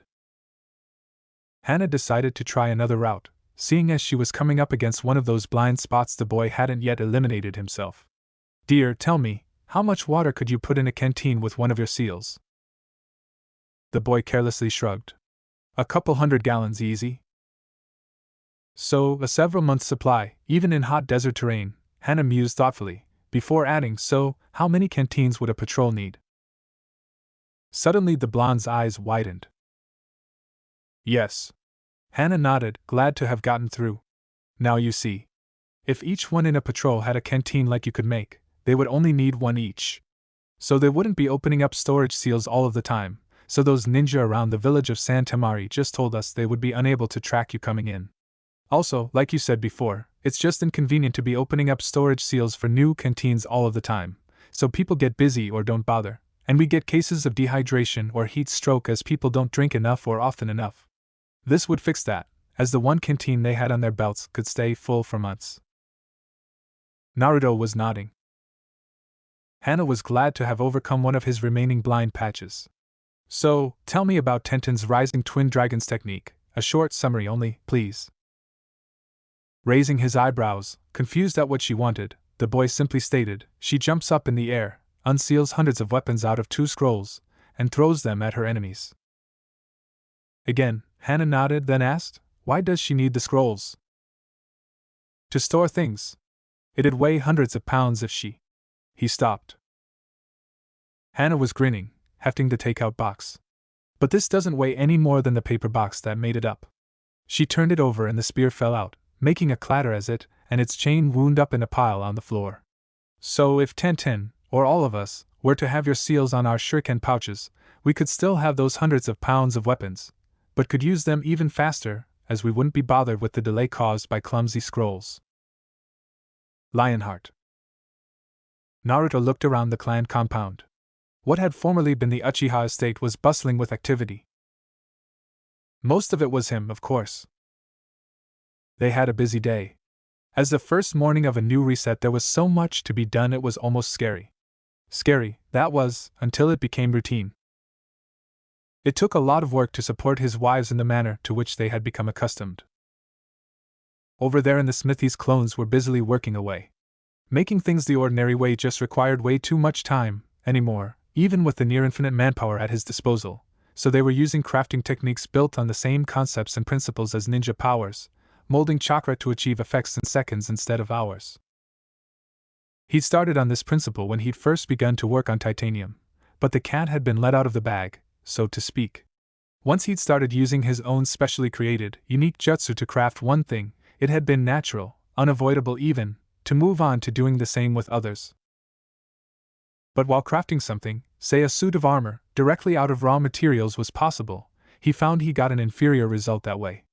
So, out there in those smithies, clones of Naruto were working on mixing alloys that were dang near unbreakable up to levels of strength, to making welds, cutting, shaping, polishing and finishing out suits of armor, and the typical wide assortments of weapons, to which seals would then be added. There were quite a variety of ninja tools under construction there, from wire and shuriken to caltrops and swords and on and on. Nor were they working on that alone. They were also producing delicate chandeliers for the house, and glassware and tableware and pottery of all shapes and descriptions for use to decorate the old place. Cloth goods of all varieties were also in production, clones using hand seals and chakra techniques to collect fibers out of the surrounding forests, weave those into stunningly beautiful fabrics, which they then turned into plain or exotic garments, bed linens, towels, curtains, rugs and tapestries, using more specially created tailoring jutsu. Those outfits ranged across entire wardrobes, and included not only the seals he'd created for making the outfits self-adjusting to growing young bodies, mirroring a user's chakra so they could mimic a body's developments, but whole new sets of useful or otherwise convenient seals. Seals to keep clothes, curtains and bed linens clean had been an obvious next step up from simply always fitting right. And from there it had been an easy step to creating clothes that would resist tearing, and the experiments to do that had yielded results more positive than he ever would have imagined at first. In short order they'd gone from a "wouldn't it be neat if we could get this delicate lace to stop tearing?" all of the way up to, "gosh, who would have guessed that so simple a seal would make this underwear as strong as mesh ninja armor?" But there was a lot to be said for clothing that looked normal, or fabulous, as situations called for, but that could stop blows better than an ANBU vest. He was very busy adapting those to strengthen the clan's armor to even tougher levels, as it would be nice to stand up to more of the treatment one received in the punishing environment of ninja combat. Then there were also seals, probably Naruto's pride and joy, that created an internal layer of opaque chakra within the clothes themselves that would put a stop to special visual powers. The Hyuga's wide eyes couldn't see through it, and the Sharingan couldn't copy or predict any movements of a person wearing it, making both of those prized bloodlines utterly useless for fighting against a person wearing it. That seal array deserved to be a pride and joy. Unfortunately, they weren't yet finished with final touches. As it was, the seals blocked penetrating chakra sight perfectly, but he hadn't yet made a way that could not only do that, but that also wouldn't interfere with the use of chakra techniques by the person wearing it. As it was, though, it made for perfect jumpsuits to grant Lee and Guy the ability to stomp on any Sharingan or White Eye users who deserved it. Even though Naruto could, and often did, cure Lee's coils and teach him a year's worth of chakra techniques in 2 minutes, the enthusiastic fellow genin did well enough even without them that, garbed in sealed clothes, he became deadly to those 2 major bloodline users, and he could smack Neji around like a white-eyed racquetball. And Naruto was getting closer to having a perfect version of those seals all of the time, one that did not interrupt the user's chakra, but that blocked all of those special sight powers completely. They were also making jewelry, something he felt far more critical than either the combat gear or the housewares, and that wasn't because his wives all thought his creations of jewels and precious metal laces were pretty, although, privately, he did admit that was a factor, albeit a small one. No, most of what he was doing he'd gotten started on by having the wedding rings of his wives store their outfits for them. That was a concept that just begged to be built upon. Tsunade had finally gotten around to explaining to him the secrets behind her own special seals, both of them, the one that sustained her permanent illusion, a disguise she no longer needed to look young, and the one storing chakra that could be released in a burst to regenerate her instantly, and whose side effects had once aged her prematurely. Youth and regeneration they already had out of their bloodline, so he learned them just on general principles to learn everything he could. But what really spiked his interest was the less celebrated support elements of each seal. Naruto was currently designing jewelry that could store large amounts of chakra more or less permanently, gathered in tiny amounts over time and released either partially or all at once to refuel the wearer's reserves. So that his angels, who had large chakra reserves but nowhere near close to his own, could throw large amounts of costly jutsu for much longer. It was groundbreaking. It could change shinobi combat forever. Chakra was the life and soul of shinobi combat. It didn't matter if what they used were illusions, wall walking or high-power jutsu, they all used chakra, and when that ran out a ninja was dead, out of options and unable to maneuver, much less fight effectively. Simply put, as a general rule, the more chakra you had the more dangerous and effective a ninja you could be, and the ability to restore chakra reserves from batteries made stuff possible that could never be risked otherwise, allowing ninja to throw around potentially 10 to 20 times as many jutsu before running dry, multiplying their effectiveness in the field. And he was going to make dang sure that secret never got out of his clan. He'd seen enough of the sand/sound invasion to know how destructive ninja could be to the surrounding territory when they went to war. He didn't want just anyone being able to fling about 10 to 20 times as many chakra techniques before running out, and Tsunade had been careful as she taught him her secrets to make it clear that certain things, her unique techniques among them, were so precious and valuable that if anything could be done to have them, there were ninja out there who'd do it. If there was any way at all to steal these chakra batteries, they'd be stolen, and then stolen and stolen again until every ninja country had them. At that point it wouldn't even change the balance of power. If everyone had the knowledge of how to create these seals, then everyone would balance out compared to each other. The only effect it would have would be to make ninja combat that much more destructive. The losers in that would be the non-ninja whose homes and farms got destroyed during those battles. Of course, Naruto really had to admit to himself that the real reason he was doing this was because he couldn't stand the concept of any of his precious people being hurt, and any advantages in their possession decreased the danger they were all in. However, if everyone had it, it wasn't an advantage, so it couldn't protect them. And he was selfish. He wanted to protect them. With every fiber of his being, he yearned to be able to keep them safe from all harm that might befall them. And if that meant keeping shinobi techniques secret, he'd put all of the brilliantly devious powers of his agile mind to work on it. The trouble with seals was they could be copied. They were just written words and symbols, after all. You could compress a diagram from yards across to palm-sized, but the whole diagram was still there, and there were a number of ways to read it despite the tiny print. Some shinobi used extra, unnecessary bits integrated into the design to help throw off any potential copiers, but that didn't work out very well. There were few seals that hadn't become general after their introduction. Orochimaru's curse seals were one, but they'd already broken those. There wasn't anyone in the Kitsune clan at this point who couldn't apply, modify, or remove Orochimaru's famous curse seal. So that left the only really unique ones left in existence as Tsunade's, and those had only really ever stayed a secret because the only copies were on her, and the real text of each was disguised by her permanent illusion. So, sneaking a kunoichi into a hot spring with her wouldn't help to read them. To get access, someone would have to defeat her so she could be subdued and studied in detail at length. So far that hasn't happened. However, there have been many tries to invent a seal that could not be stolen, so that it could be spread about among his angels who'd use it without risking its loss to someone else, and starting a cascade to where everyone had it, required some very devious thinking. Fortunately, that was what Naruto could be said to be best at. At last, it was his chakra exercises that gave him the idea, specifically the earth-typed ones. Sitting on a rock, letting his chakra ooze out into the dirt and stones below him, had taught him a great deal more about geology than just about anyone else knew. At first he didn't know much about the names other people assigned to stuff, but after a trip to the library to look up books on geology he found those out. And although there were hundreds of different types of rocks, most of them were just the same few elements organized in slightly different ways. Quartz was the single most common element in the world's crust, making up hundreds of worthless stones. However, organized just right it made citrines and amethysts. Carbon was really common, and yet put together just right it made up diamonds. Silica was just common sand, and yet from that arose beryl and, with the right coloring agents, such gems as rubies, sapphires, emeralds, topaz, and onyx. Then the same element that made up plaster and concrete could also be organized differently into lovely alabaster. Limestone compressed became marble.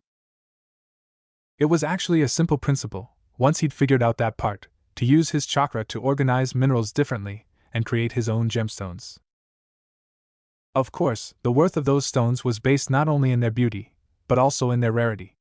So letting anyone know that he could create his own would sort of defeat the purpose, and gem prices would only plummet. They'd cost only as much as the sand he made them from.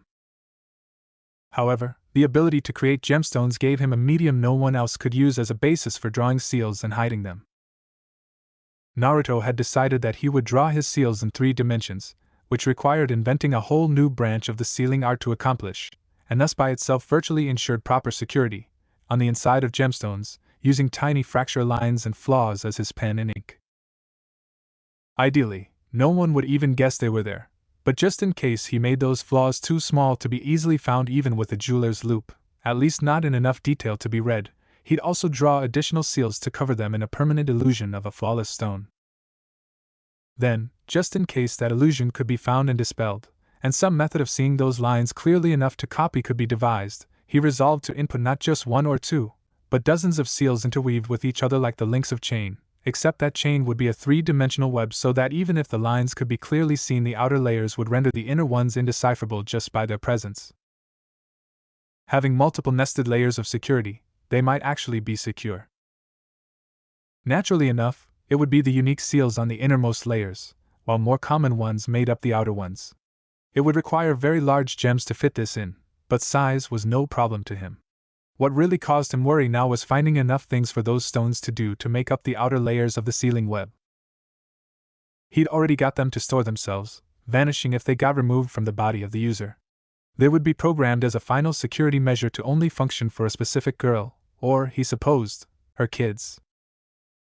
Actually, tying it to the bloodline would probably be better, that way they could all interlace and help each other out, but he could give each jewelry set an affinity for the girl he was making it for.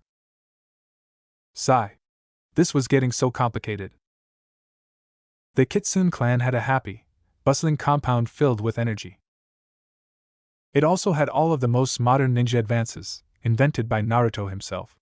A tremendous amount of work went into all of the basic supporting infrastructure behind ordinary life, and the more of him that required, the fewer of him could be training, so shortcuts of all types had begun appearing.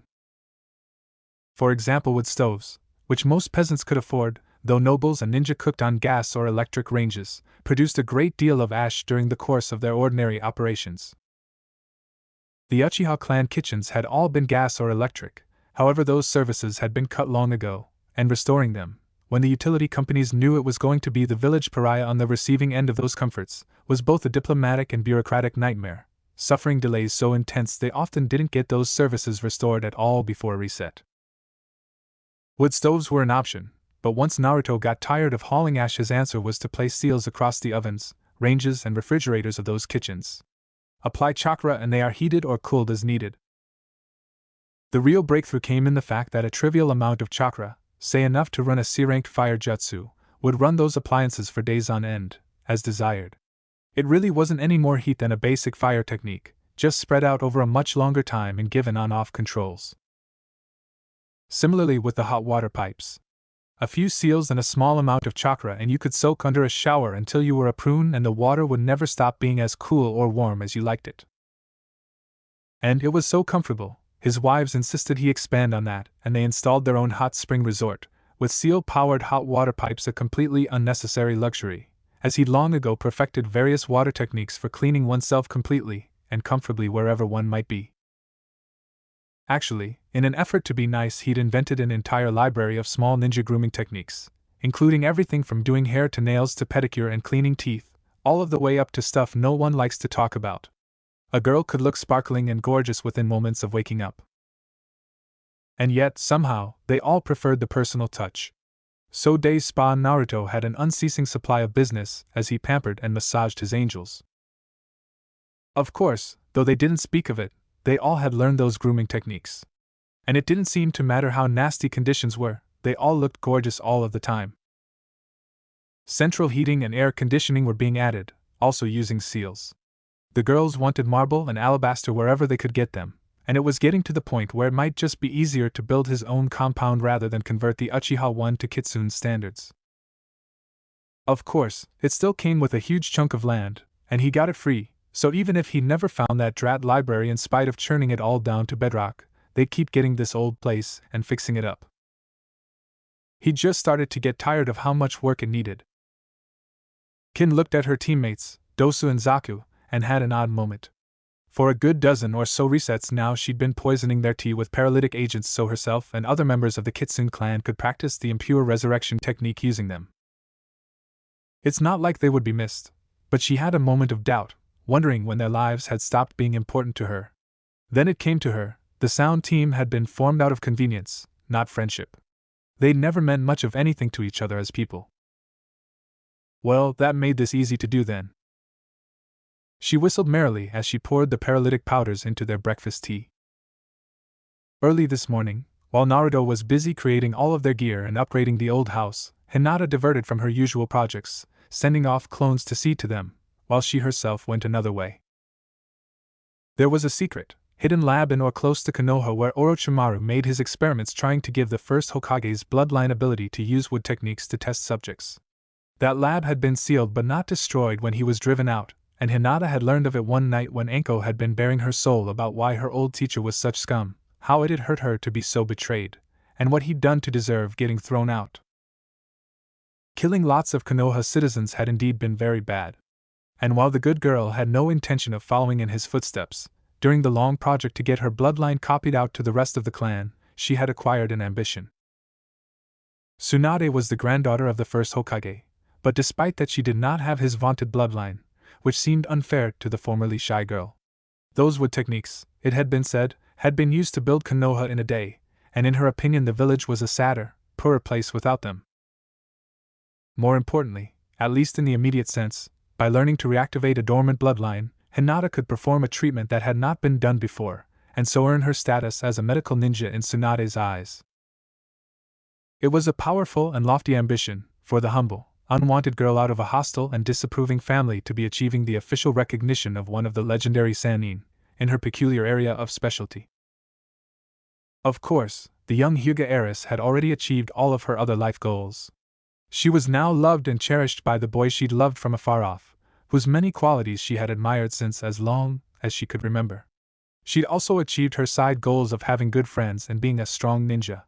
Under Naruto's tutelage, she was even becoming an excellent cook and housekeeper because, according to their previous stand mother Kurenai, no woman can ever be complete in life if she is a failure at her gender.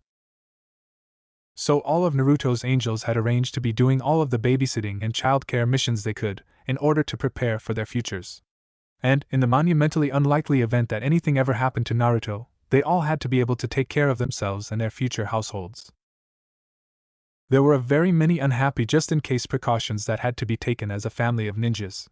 But should the worst ever happen, it would be slightly better for all of them if they'd taken steps ahead of time. That was just common shinobi sense, which didn't mean that all ninja actually did it. But these resets would end eventually, and after that, should any of them die, they'd most probably stay dead, which was why they were studying medicine as well as improving their combat skills, to put any such possibility as far off as possible. So, not only did this pursuit grant her a new goal in life, but Hinata also had to shyly admit in the heart of her soul that granting new powers to Naruto and the rest made it that much more unlikely they'd ever lose him. Because, realistically, if she could ever awaken Tsunade's dormant bloodline abilities to use wood techniques, it wouldn't be a moment before someone was working on how to share those out among the clan. The doors to that great underground lab were under seals very similar to the alarm and warding seals around the Uchiha estate. But the girls, having been bypassing those for simply years to get an early start on things while the Hokage granted those lands to Naruto, it was no great effort to slip by these as well. The interior of the lab was dark, as well as trapped. Most of those traps had been overcome by Sarutobi when the third Hokage had found his favorite student Orochimaru doing immoral and disgusting research in here. However, being ninja, they'd reset most of those before they'd left to seal it up, as it made the whole thing that much more secure to add the original security measures, suitably modified to surprise their master should he ever try to return, on top of the new, additional security and traps they added. Most of those had never accounted for an intruder, as well outfitted to be a thief as an average member of the Kitsune clan. With a nose to warn her of acid jets, pits concealed under trapdoors that were full of boiling tar, able to smell the poison on hidden needles and tell her if there were any snakes, bugs or rodents present, Hinata did fairly well. The poor girl easily sidestepped a pendulum and rotating knives her whiskers warned her about, before deciding she was tired of not finding the hidden tripwires ahead of time and activated her white eyes. Things got a lot easier when you could see the trap mechanisms, as well as the energy of lurking seals, waiting to activate. In record time, the small girl was inside of the lab proper and reading copious project notes Orochimaru had left behind. He'd started with basic bloodline theft and transfer techniques, of which she was by now fully familiar, but began to research the extra step and move on to where he could take bloodlines from long dead body tissue, rather than requiring a living sample.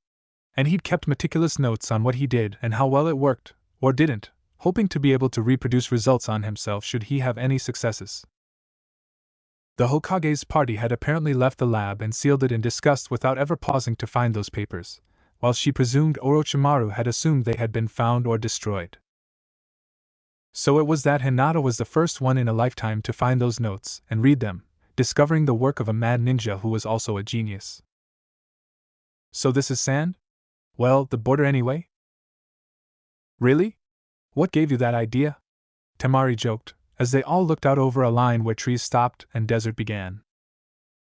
Borders like this are chosen, as often as not, by natural boundaries as much as by political concerns or anything else.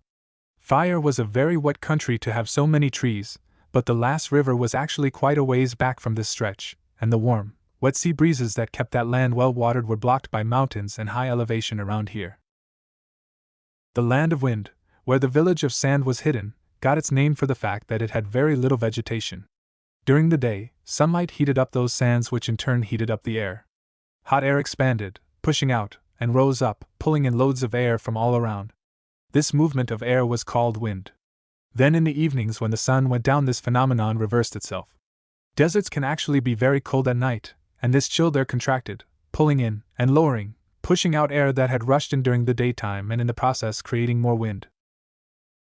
Large bodies of water or vegetation would have put a stop to that cycle and made the land far more pleasant and livable.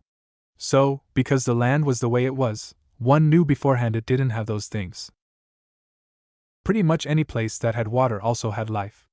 That wind country was mostly made up of large stretches of barren wasteland, said that rain didn't reach there very well, and between that and the fact that the land was called wind, the rest of it followed from there.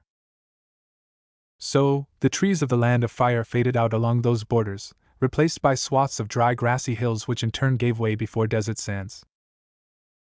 Looking out upon this was a large group of ninja, most of whom hailed from the land of fire, specifically the village of Konoha. Sakura, who'd asked the question, glared at Temari, who'd answered it. But the Sand Maiden was unrepentant, looking past her and frowning at Kakashi with his nose in a book full of smut, and Sasuke baiting her husband. Kurenai was there, along with Hinata, but so was Kiba, standing there in his fur-lined jacket with his dog Akamaru perched on his head. Shino stood behind. Temari knew for certain that after they got out of the desert those two boys were going to bake in those heavy jackets they always wore. Perhaps it was time to introduce those two to t-shirts. It could save their lives. Guy stood there shouting about the triumph of youth, with Lee acting along and Niji lurking as an unhappy shadow behind them. Tenten had better things to do, and so was helping Naruto unseal more water from their packs. It was awkward, they had better canteens than this, but they couldn't use the good ones without revealing the seals they used to make them. And if Naruto was revealed as a great sealing genius, it was unlikely for him to be allowed out of town at all, much less on a risky mission. Those seals were worth more to Konoha, or to any ninja village, than the risk of putting him on this mission was. Temari sighed, glancing over to her brothers. They'd never planned on inviting the extra Konoha ninja, or even her own family. This had been planned as a clan kitsune-only event. But ANBU had caught them making preparations to leave town, and the Hokage had gotten involved asking questions, and the only excuse that would pull them out of a treason and desertion charge at that point was a "we're going to go warn San that their Kazekage has been assassinated and replaced by an imposter." And well, that turned this into a full A-rank mission with armed ninja escort. And what's worse, to get everyone they wanted in on this they had to bring along all sorts of people they didn't want or need. It seemed to her as if half of Konoha was present. Fortunately, as this mission was vital to the security of Konoha, they'd been able to get all of their own people on board, but to get all 12 girls, 11 angels plus their den mother, they'd been forced to accept the escorting presence of their teams, instructors, and in some cases near total strangers.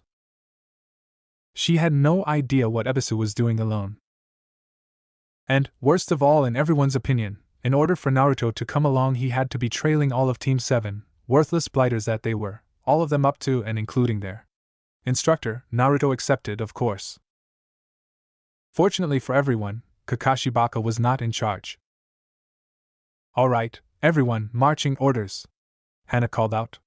Technically, Tsunade was in command of this group, but it took just a nudge for her to defer to the pack's alpha female, who used her authority wisely.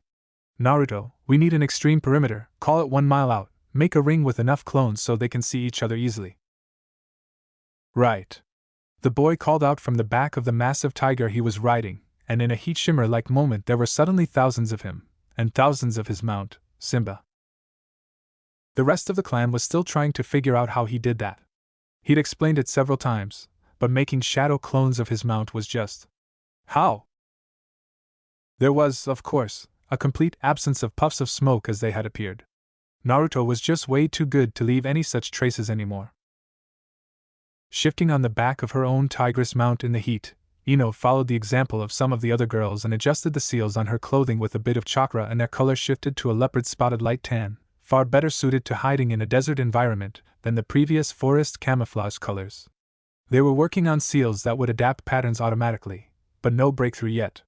Those would require environmental awareness out of seals, and that was something really hard to ask out of a scribble of ink on paper. Her teammates, Shikamaru and Choji, eyed her, her mount, and her costume for what had to be the 1000th time. "Don't say it," Ino warned. "I swear, if one of you says I'm troublesome again, I'm going to let Nala here play with you," and to punctuate that, she reached down and patted the muscled shoulder of her massive tigress. The cat chose that moment to yawn. Mounts of the Kitsune clan averaged about 12 feet long and 1,000 pounds, with all of the smooth, lean grace of successful predators. The fact that they wore their own carefully articulated armor was noted, as were the masses of razor-sharp, pointy teeth. Arf! Ino's puppy Blondie barked from her perch on top of the girl's head.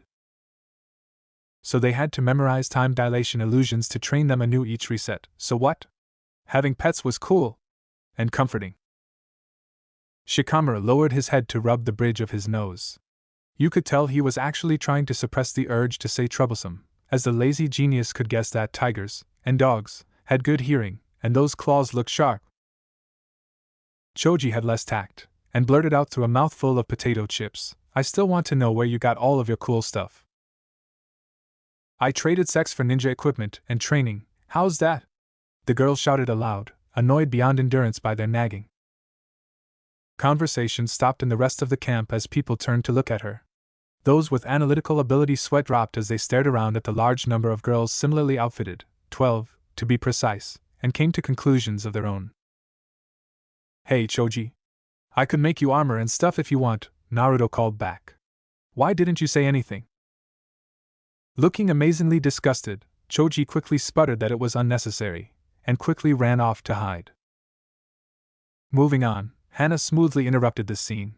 Inside the outer ring we'll need a pair of patrols circling to make sure no one gets past. Here she made a brave attempt to avoid sniggering, trying hard to conceal her smile. Since the Sharingan is undefeatable, Kakashi and Sasuke can take opposite routes circling the main group. That way they can tell if any illusion using ninja breaks past our perimeter. The amazing thing was, Hana actually kept a straight face until the two lazy and arrogant Sharingan donkeys went off to assume their patrol routes. It was only after they were gone that the 12 girls plus Naruto all broke out laughing. I don't get it. What's so funny? Kiba asked, with his hands in his pockets. Since Hinata was laughing too hard to speak clearly, or even breathe properly, Kurenai took pity on him to explain. The duty Hana just assigned is the worst in the whole company. The outer perimeter clones only have to get in position, then they move at the same speed as we do. However, to do a patrol circling the main group, those two will have to be moving several times as fast as the rest of us. And it is miserable and exhausting work, keeping up that pace, especially over dry and dusty desert terrain. Hinata overcame her amusement momentarily, enough to elaborate. Plus, as counter-stealth agents they have to be fairly stealthy themselves, so a sneaky intruder wouldn't know how to avoid them. So it's even more work. Yosh! Guy cried out, striking a pose, teeth glinting as he smiled. Such a patrol makes for a great workout. Lee! We should go and assist them in this arduous duty. Hold on, Hana interrupted. I'm counting on you two to take over after those lazy bums get exhausted. Patrols may be difficult labor, but they've still got to be done, and we'll need someone fresh to take over when they get fatigued. Then she smirked. I don't think those two will last very long. You can think of it as a competition with them, if you like. Count yourselves superior to them if you can do a longer patrol than they do without wearing yourselves out. YOSH. The eerie thing was, people could see the flames burning in Lee and his teacher's eyes. Right now I need you two to summon some turtles for the rest of us to ride on, the Inuzuka heiress finished simply. But I have sworn not to use any chakra techniques in the presence of my faithful student, so as not to discourage his quest to become a great ninja without the use of chakra. Guy shouted. Did we forget that? I'm sorry. Shizen interrupted her conversation with Choji and walked over to Lee. We've known how to fix those chakra coils for him. Well, it seems like forever. The idea was Naruto's, but any of us can do it now. Here you go. She applied both hands to the stunned youth, and in a couple of glowing seconds, he was feeling most strangely. And to cap that off, she stopped herself before mentioning the time dilation illusion specifically, just applying the technique to the boy and giving him a recorded year or so of chakra training in 2 minutes.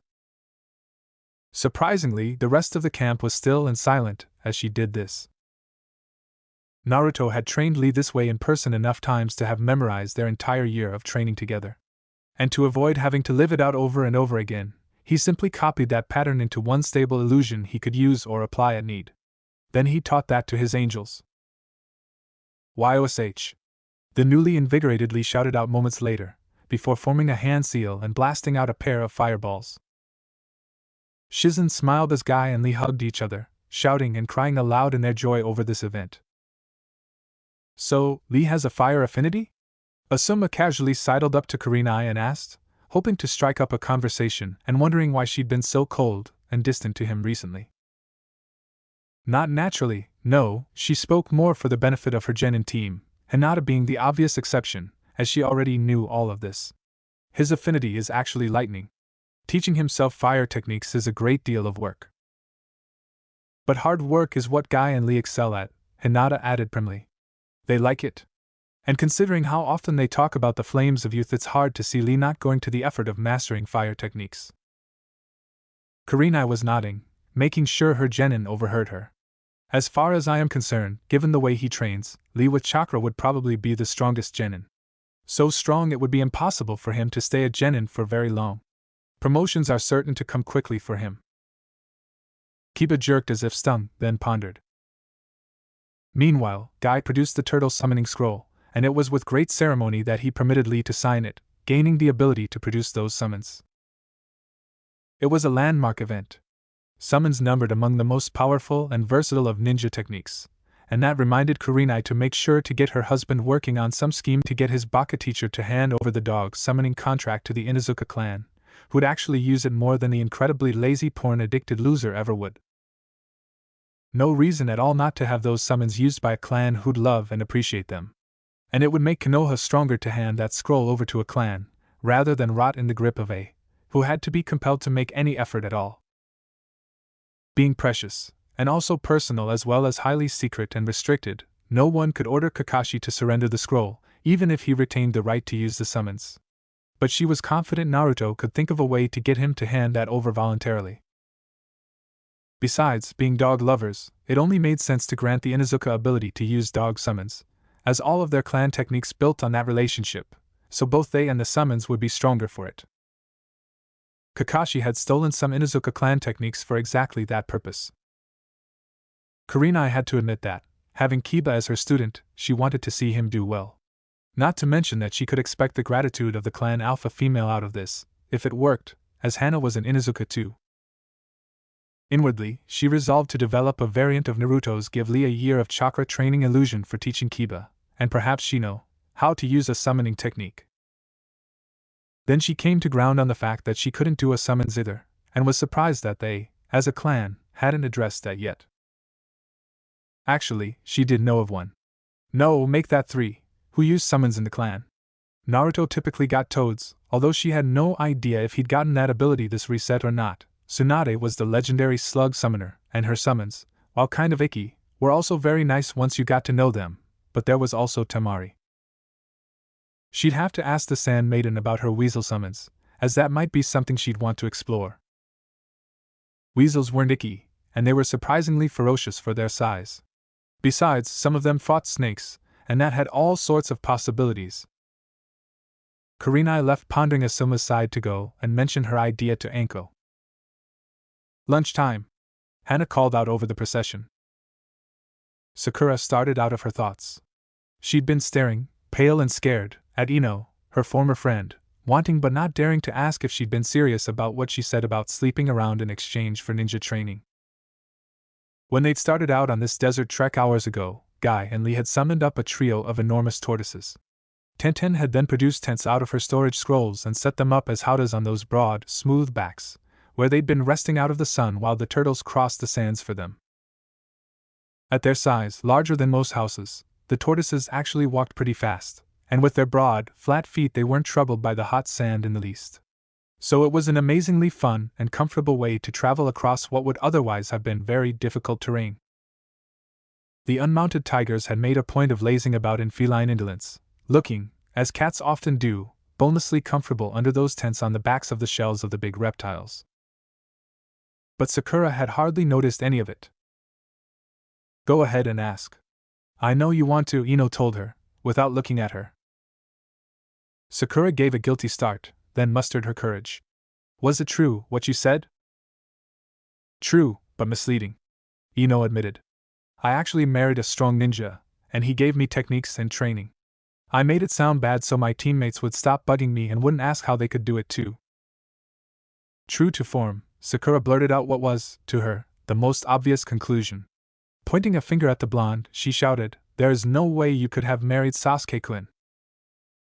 Sasuke, nursing burns on the soles of his feet from hot sand having gotten in those sandals he wore on the patrol they'd run, looked up along with the rest at this proclamation. Ino tossed her hair angrily and huffed, standing up to put hands on her hips and shout back at Sakura, since everyone would be listening anyway. "I never said I did. In fact, get this through your amazingly thick skull, I don't want to marry that pathetic loser." "Don't you dare bring Naruto into this," the pinkette shouted back.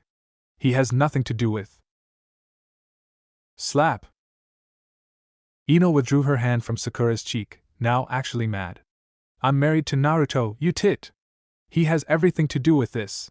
Sasuke is the bastard I call a pathetic loser. And why?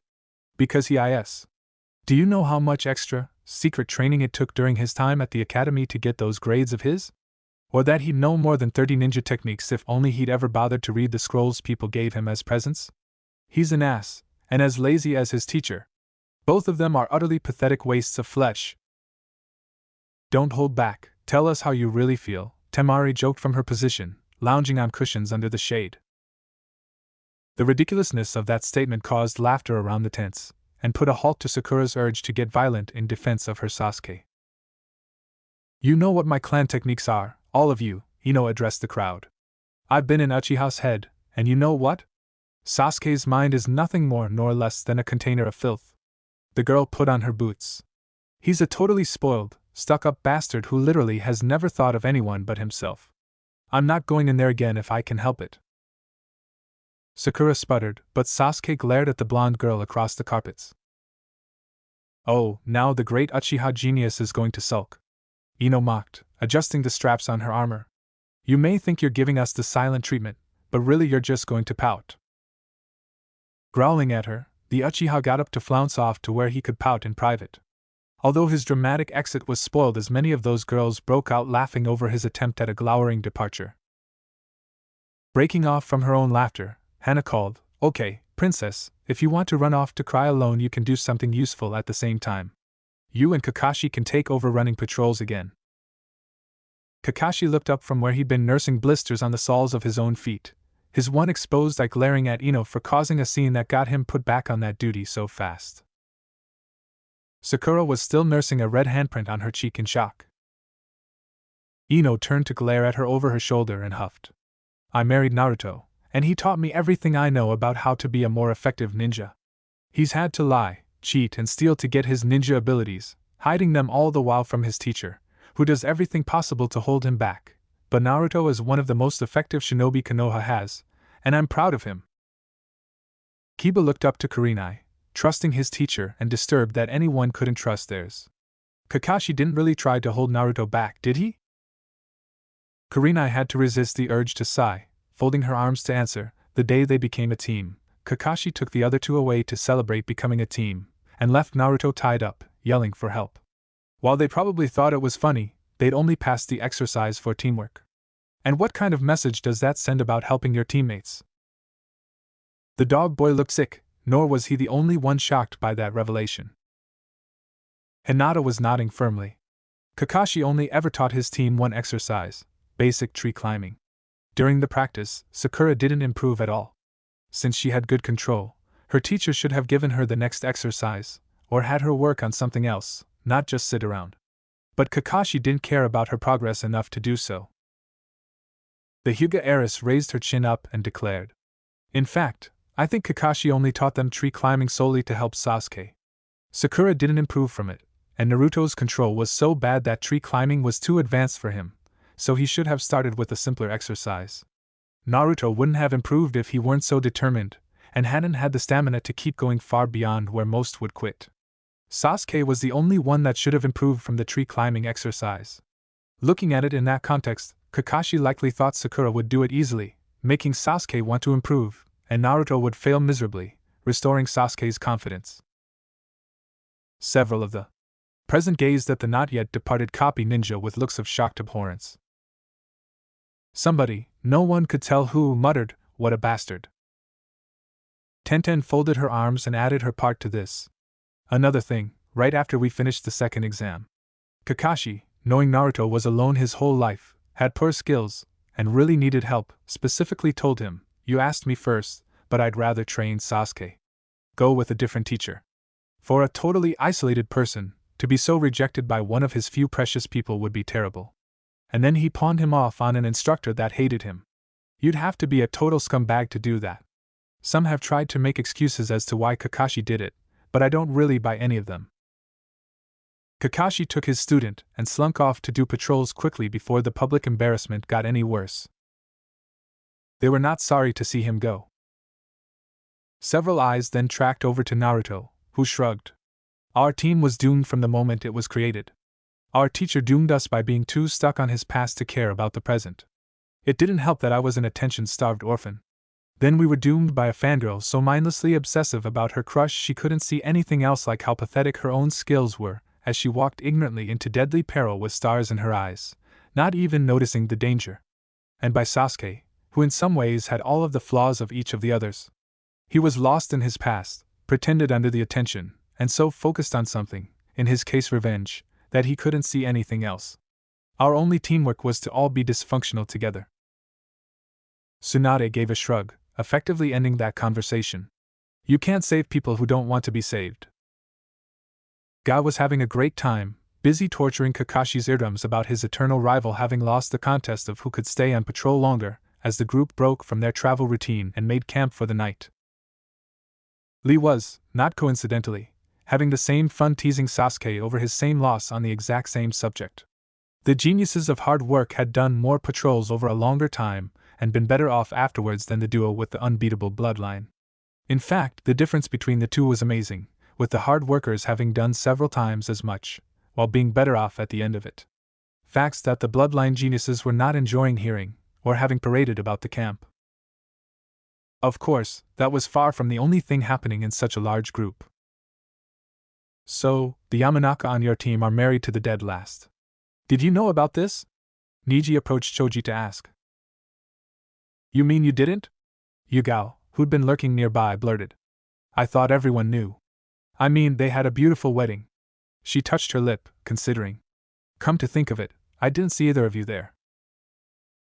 Actually, they had been, they just wouldn't remember that.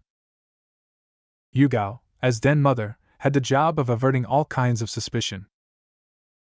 And I wouldn't call him dead last. Shizen, who'd been stirring some stew, also thought to throw in. After sipping a bit to taste the flavor, she added some cloves, while still talking. I mean, he's not perfect, virtually any, even many, could beat him one-on-one. But that's the trick, they'd never be able to face him in a one-on-one fight. Naruto comes in only one size thousands. Konoha has had several legendary ninja. Kurenai joined this conversation and nodded. The three Sannin, the Professor, the White Fang, Yellow Flash, Copycat, but someday soon we'll all be ranking the Orange Swarm among the rest of them. Asuma, Kakashi, Ebisu and other. Or special. Listening and gave each other significant looks, wondering where this support had come from. You're up. Hana called, inadvertently breaking this conversation. We're dry and dusty, so the quicker the better. Several heads actually turned to look in on this. They were indeed dry and dusty despite the relative ease of their desert trip, and since the obvious assumption was that, having brought a cook along, she was going to cook something, in spite of Tsunade having claimed her as a second apprentice, they were all ninja, and knew that rules could be bent in order to bring a little extra comfort along.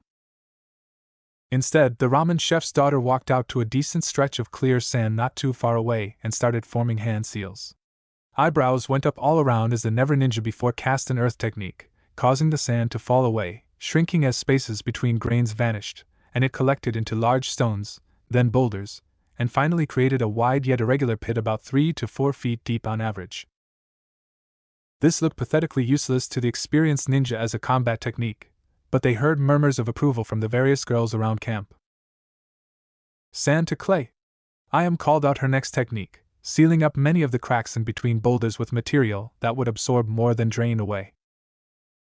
The male were still puzzled. It didn't create any sort of defensible wall, it looked useless as a trap. Then Tenten unsealed several thousand gallons of water, and they were looking at a hot spring bath. The eyes of unaligned girls went wide and they began drooling. You men can go see the tents, or something. Hana waved those with a Y chromosome off. We ladies are going to get the sand out of our hair. Naruto? Tsunade called out as she loosened her collar. Can you give us a wall? Let's not forget, there are perverts about who would probably try peeping. I'd do it myself, but none of the rest of us have mastered your trick of the roses. Right.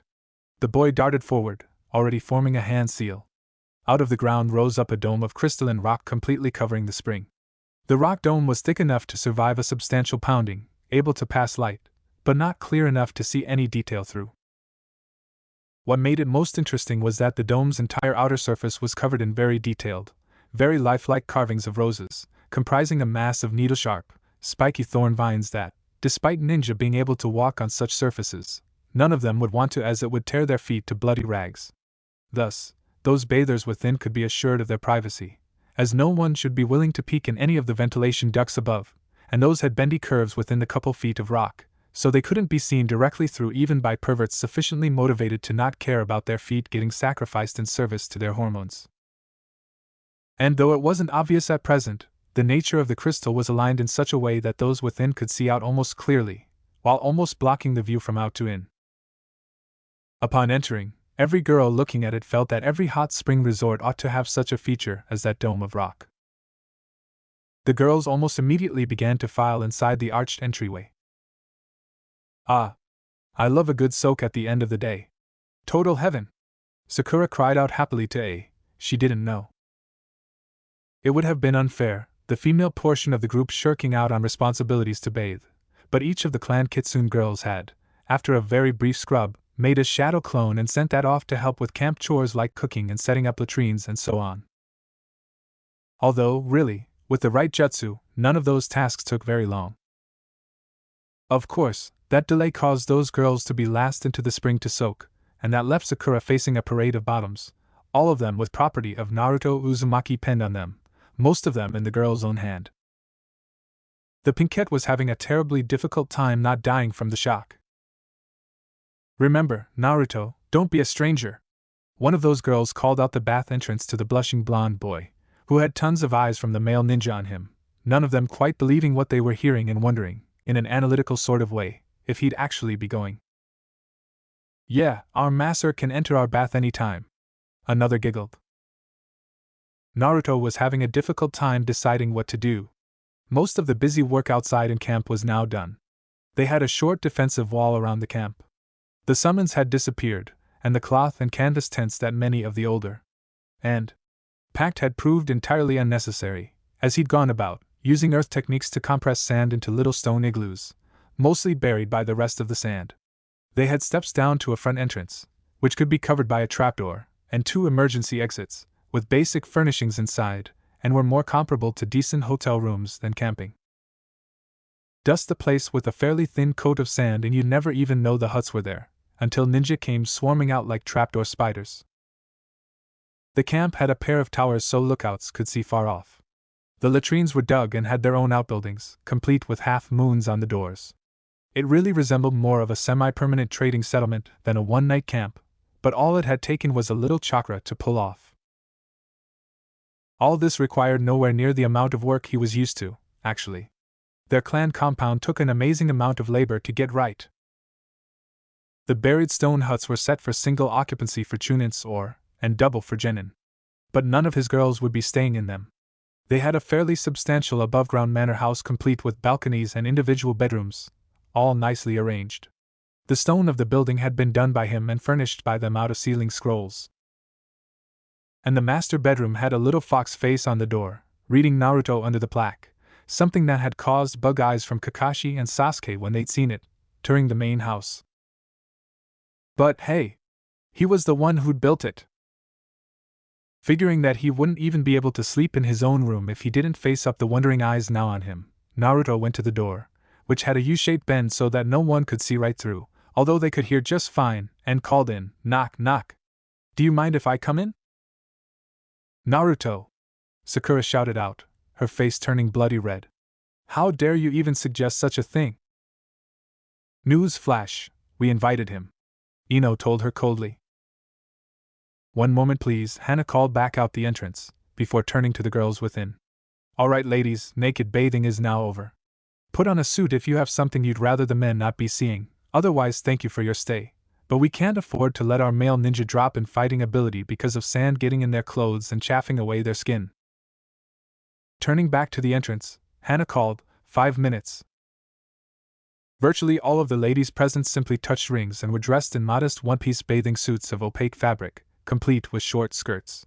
Their husband had no need to go leering at them through skimpy suits, and they had no desire at all to show off for anyone else. 1 or 2 girls not from the Kitsune clan got dressed and left. But I don't have a swimsuit. Sakura sank into the water, turning pale. I didn't think I'd need one, out in the desert. You have 2 options, Hana told her. Borrow one, or leave the bath. The men deserve a chance to get clean also, and we didn't bring enough water to create 2 springs. Although, mentally, that was getting earmarked for the next trip, and by more girls than just Hana. Seeing she was alone as nude and about to leave, Sakura turned to one of the other girls for support. I don't suppose you. Kin took pity on her and threw her a yellow bikini, saying, Here. Thank you? The pinkette cried gladly. When she was halfway into it, the sound Kunoichi replied. It's no problem. I didn't get a chance to use it in the kinky sex games I'd planned for it. Sakura froze in place with a grimace on her face. 1 minute till the boys come in. Everyone, clear out the north side. Hana prompted, secretly enjoying the pinkette's agony. We don't want any hands to wander underwater. Hinata, could you set up a screen? Without rising from the water, the Hyuga heiress formed a hand seal and did so, forming a thin wall of dirt between the 2 sides of the bath. On seeing that it was only a privacy screen, just taller than a man and not very much of a barricade, Sakura hurried into her borrowed swimsuit, getting the last strap on right before a few tentative male faces poked in. A clone of Hana left the waters to stand by the entrance, telling all. Boys to the north side, girls to the south. No shared pools. No groping. Then the pretended not to notice as Shizun and Anko reached out from behind her and grabbed Naruto, dragging him back into the girl's side. What? Sakura called out in disbelief that this was allowed to happen. All in favor of Naruto on the girl's side? Ino called out, raising her hand. Aye. Every female hand went up, aside from Sakura, whose hair bugged out, particularly as she stared at the who'd been so busy making sure no shenanigans occurred, and had her hand raised.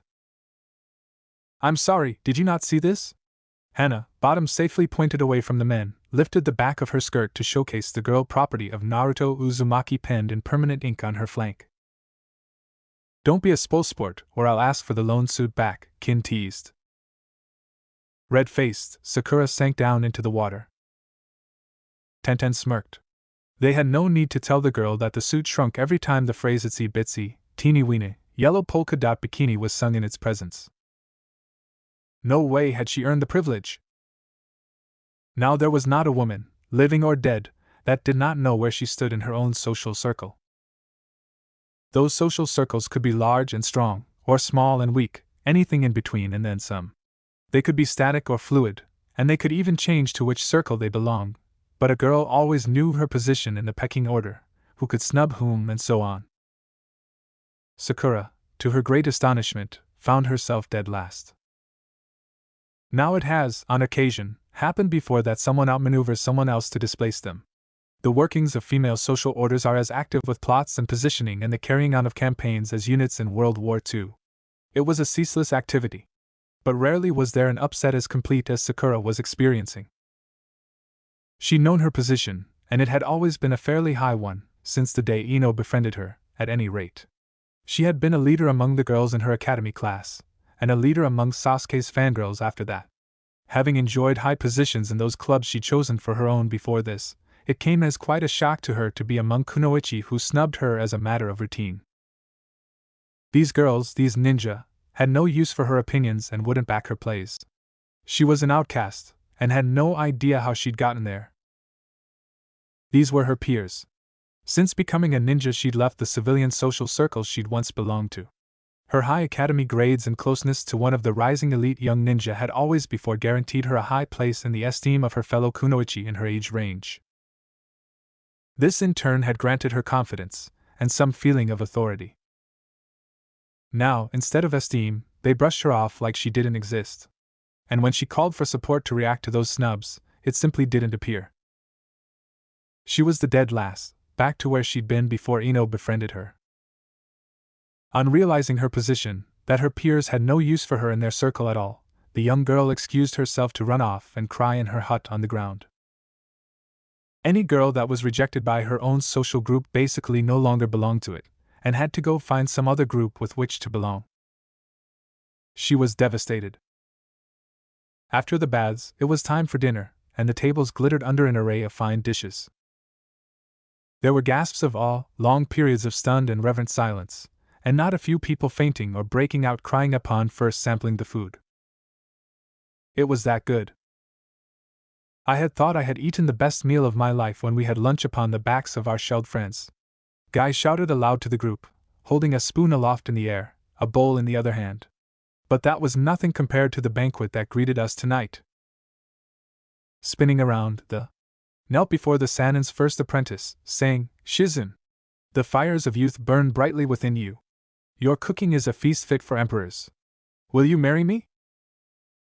"Silly," the girl waved him away.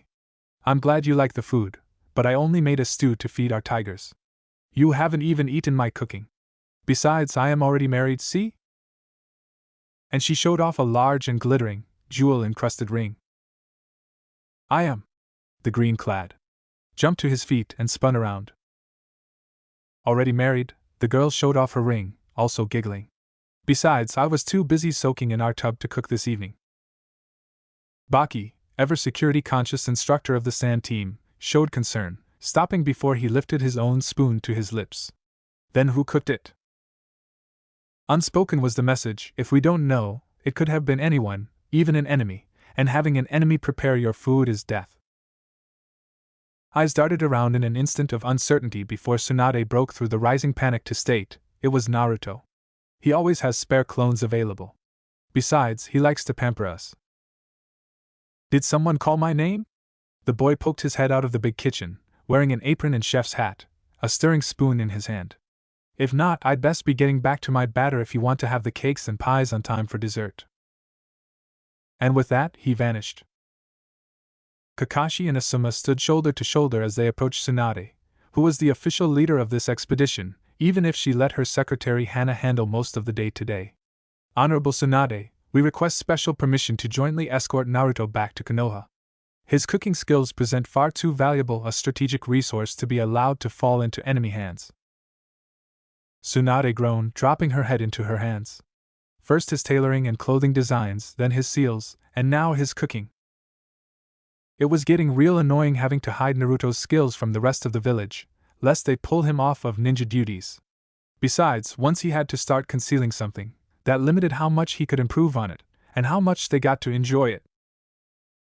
And she'd grown truly fond of Naruto's cooking. He'd really improved since the weddings, and giving that up even if only in public, was going to be a hardship at the very least. "Denied," she told the duo, and before they could object, added, "How else am I going to eat his cooking for the rest of this trip?" The two looked at each other, silently agreeing with her reasoning. They wouldn't want to be without those sterling meals either.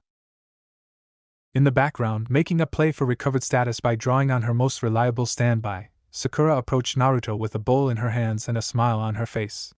"This is really excellent cooking, Naruto," she told him brightly. "Thanks," the boy brushed her aside dismissively, hurrying off to other tasks that held his real attention. Behind him, Sakura stood crushed, eyes wide. She'd always been able to rely on him for approval when she needed it. And complimenting him like that was supposed to trigger a flood. Instead, she got brushed aside as though she were meaningless. Sakura was devastated. He'd gotten away from her. She didn't know how, or when it had happened, but she had lost him. Her attempt to reel him back had come too late, and she'd missed all of the danger signs of his approaching separation. She felt shame as she realized it had been too late to keep him before she'd even thought to try. What had she done? Had she been so terrible? Except, well, maybe she had. Looking back on it, she couldn't recall the last time she'd said or done something nice for the blonde-haired boy. She hadn't wanted to encourage him, but suddenly she realized that he'd become her foundation. He'd been her one constant, a never-ending source of affection bearing her up no matter how life got her down, her ace in the hole against Ino, and something to cheer her up every time Sasuke turned her down, and now she had truly lost him. She couldn't put into words how much that hurt, or how scary it was to find herself cut free of that support, to suddenly find herself adrift in the world having to face all of the little hurts and Sasuke's rejections on her own. With a bite out of her heart, she realized Naruto hadn't even been calling her Sakura-chan. It had always annoyed her before, but now she missed it. Naruto's loyalty had been the one thing she could always count on in her life, and now she simply didn't have it. That hurt her beyond the ability of words to express. The girl ran off to her hut to be alone, suddenly having no appetite in spite of the glorious nature of the food. A certain pink-haired kunoichi lay sprawled miserably upon her bunk, alone in her underground hut that was built for two. All of the other girls had places to be, and people to be with, and she had nothing. It was the most miserable experience of her young life. But having already cried herself to sleep over it, her tears now came more silently as she lay or huddled there, unaware of even what time it was. It was probably sometime in the morning, but light didn't reach down there very well, and she closed the trapdoor over her steps when she'd gone in to be alone last evening, so it could still be night. She neither knew nor cared at that point, too empty to feel anything. Women define the value of their existence by the relationships they had to others as much as men define their value by their accomplishments, and it had come to Sakura in one catastrophic moment last night that she had no one. Only. Well, maybe. Perhaps she had Sasuke. She was closer to him than anyone, although that wasn't saying much. It also didn't help her, as she pictured Naruto doting on all of those other girls, how tenderly he treated them and how close they'd all seemed to him, all the while going over those memories thinking that could have been me. The steps of camp patrols had woken her. Sometime during the night a breeze had swept a fine layer of sand over her bolt hole, and now the path taken by the ninja walking past on guard went practically right over her door. "Hey Sasuke," she heard someone call faintly, just outside her door. The steps of whoever was on patrol stopped. "What is it?" came the voice of her crush, and Sakura, realizing that it had been Sasuke walking past her hut who knows how long, began to hurriedly pull herself together, checking her clothes and washing her face, checking her face in the mirror and being appalled, but realizing that she had to take this chance or truly have nothing. "I was wondering if you'd seen Sakura," the other voice continued, and she recognized it as Kiba. "She ran off during dinner, and no one's seen her since." "So what?" The Uchiha did not hear the sound of a tender heart breaking as he petulantly asked the heartless question. "Well, dude," Kiba continued, "she is a ninja of Konoha. We're supposed to care if one of them runs off, or gets killed or something." Sasuke snorted disdainfully. "She'll never matter. All she can do is delay us." "Dude, that's cold. Don't you even care for her a little bit?" "No. Why should I?" There came a scattered tinkling of little shattered heart pieces falling to the ground below them, but neither boy noticed. "Well, she is hanging off you all the time. I can tell she likes you." The dog user touched his nose in confidence. "She's weak," the Uchiha bitterly returned. "The weak don't matter. The only thing I care about is getting revenge on my brother." "Yeah, I heard about that," Kiba challenged, upset by the other boy's cold and heartless words. One could even imagine the boy folding his arms. "But didn't you have another goal, that of reviving your clan? What are you going to do about that?" "Doesn't matter. First I must kill Itachi." "And then what?" Kiba asked. "What are you going to do? How do you plan to revive your clan? Screw yourself?" "Then I will find someone strong." "Yeah, well, newsflash. If she's not in our age group, she'll probably not be interested. And the available pool of ninja-trained girls our age just thinned out as Naruto grabbed like half of them. Sakura's probably the strongest one left that has any interest in you. I don't care for her a bit, but you should. She's your best chance to find any willing piece of tail in Konoha." If I can't find a strong kunoichi in Konoha, I'll go elsewhere." One could hear the hackles go up in Kiba's voice. "Dude, that's the stupidest thing I've ever heard. Go missing, ninja? Just to find a willing broad you think is strong enough for you? You're sick. If strength's all you're after, why don't you train up someone to a level you'd like, huh? Loyalty was very important to the Inuzuka, and Sasuke just openly displayed an appalling lack of it. In fact, he just admitted to the opposite.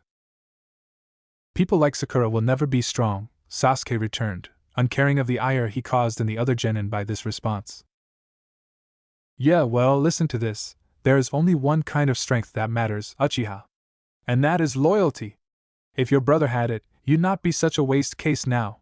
You'd still have your clan. But you've just shown you're every bit as disloyal to us as he was to you. You just watch yourself, Uchiha. You step 1 foot out of line and I'll be there ready to take you down. There then came the sound of steps as Kiba stomped off. Naruto? The named boy looked up out of the midst of the girls he was playing with in the largest pool of the spring. It being morning, and all the necessary bathing had been taken care of last night, the screen had gone down, and it was back to girls only, Naruto excepted. Sakura was standing there in the door, and she looked like death had tossed her back for not being up to its standards. But, for all of that, she was trying to put on a brave face, and was wearing the yellow bikini Ian had loaned her the other night. Yes? He asked solemnly, somehow disturbed by her appearance. Even the girls had stopped laughing and joking around as the wreck of a shattered girl walked down into and through the water, before stopping close to the boy.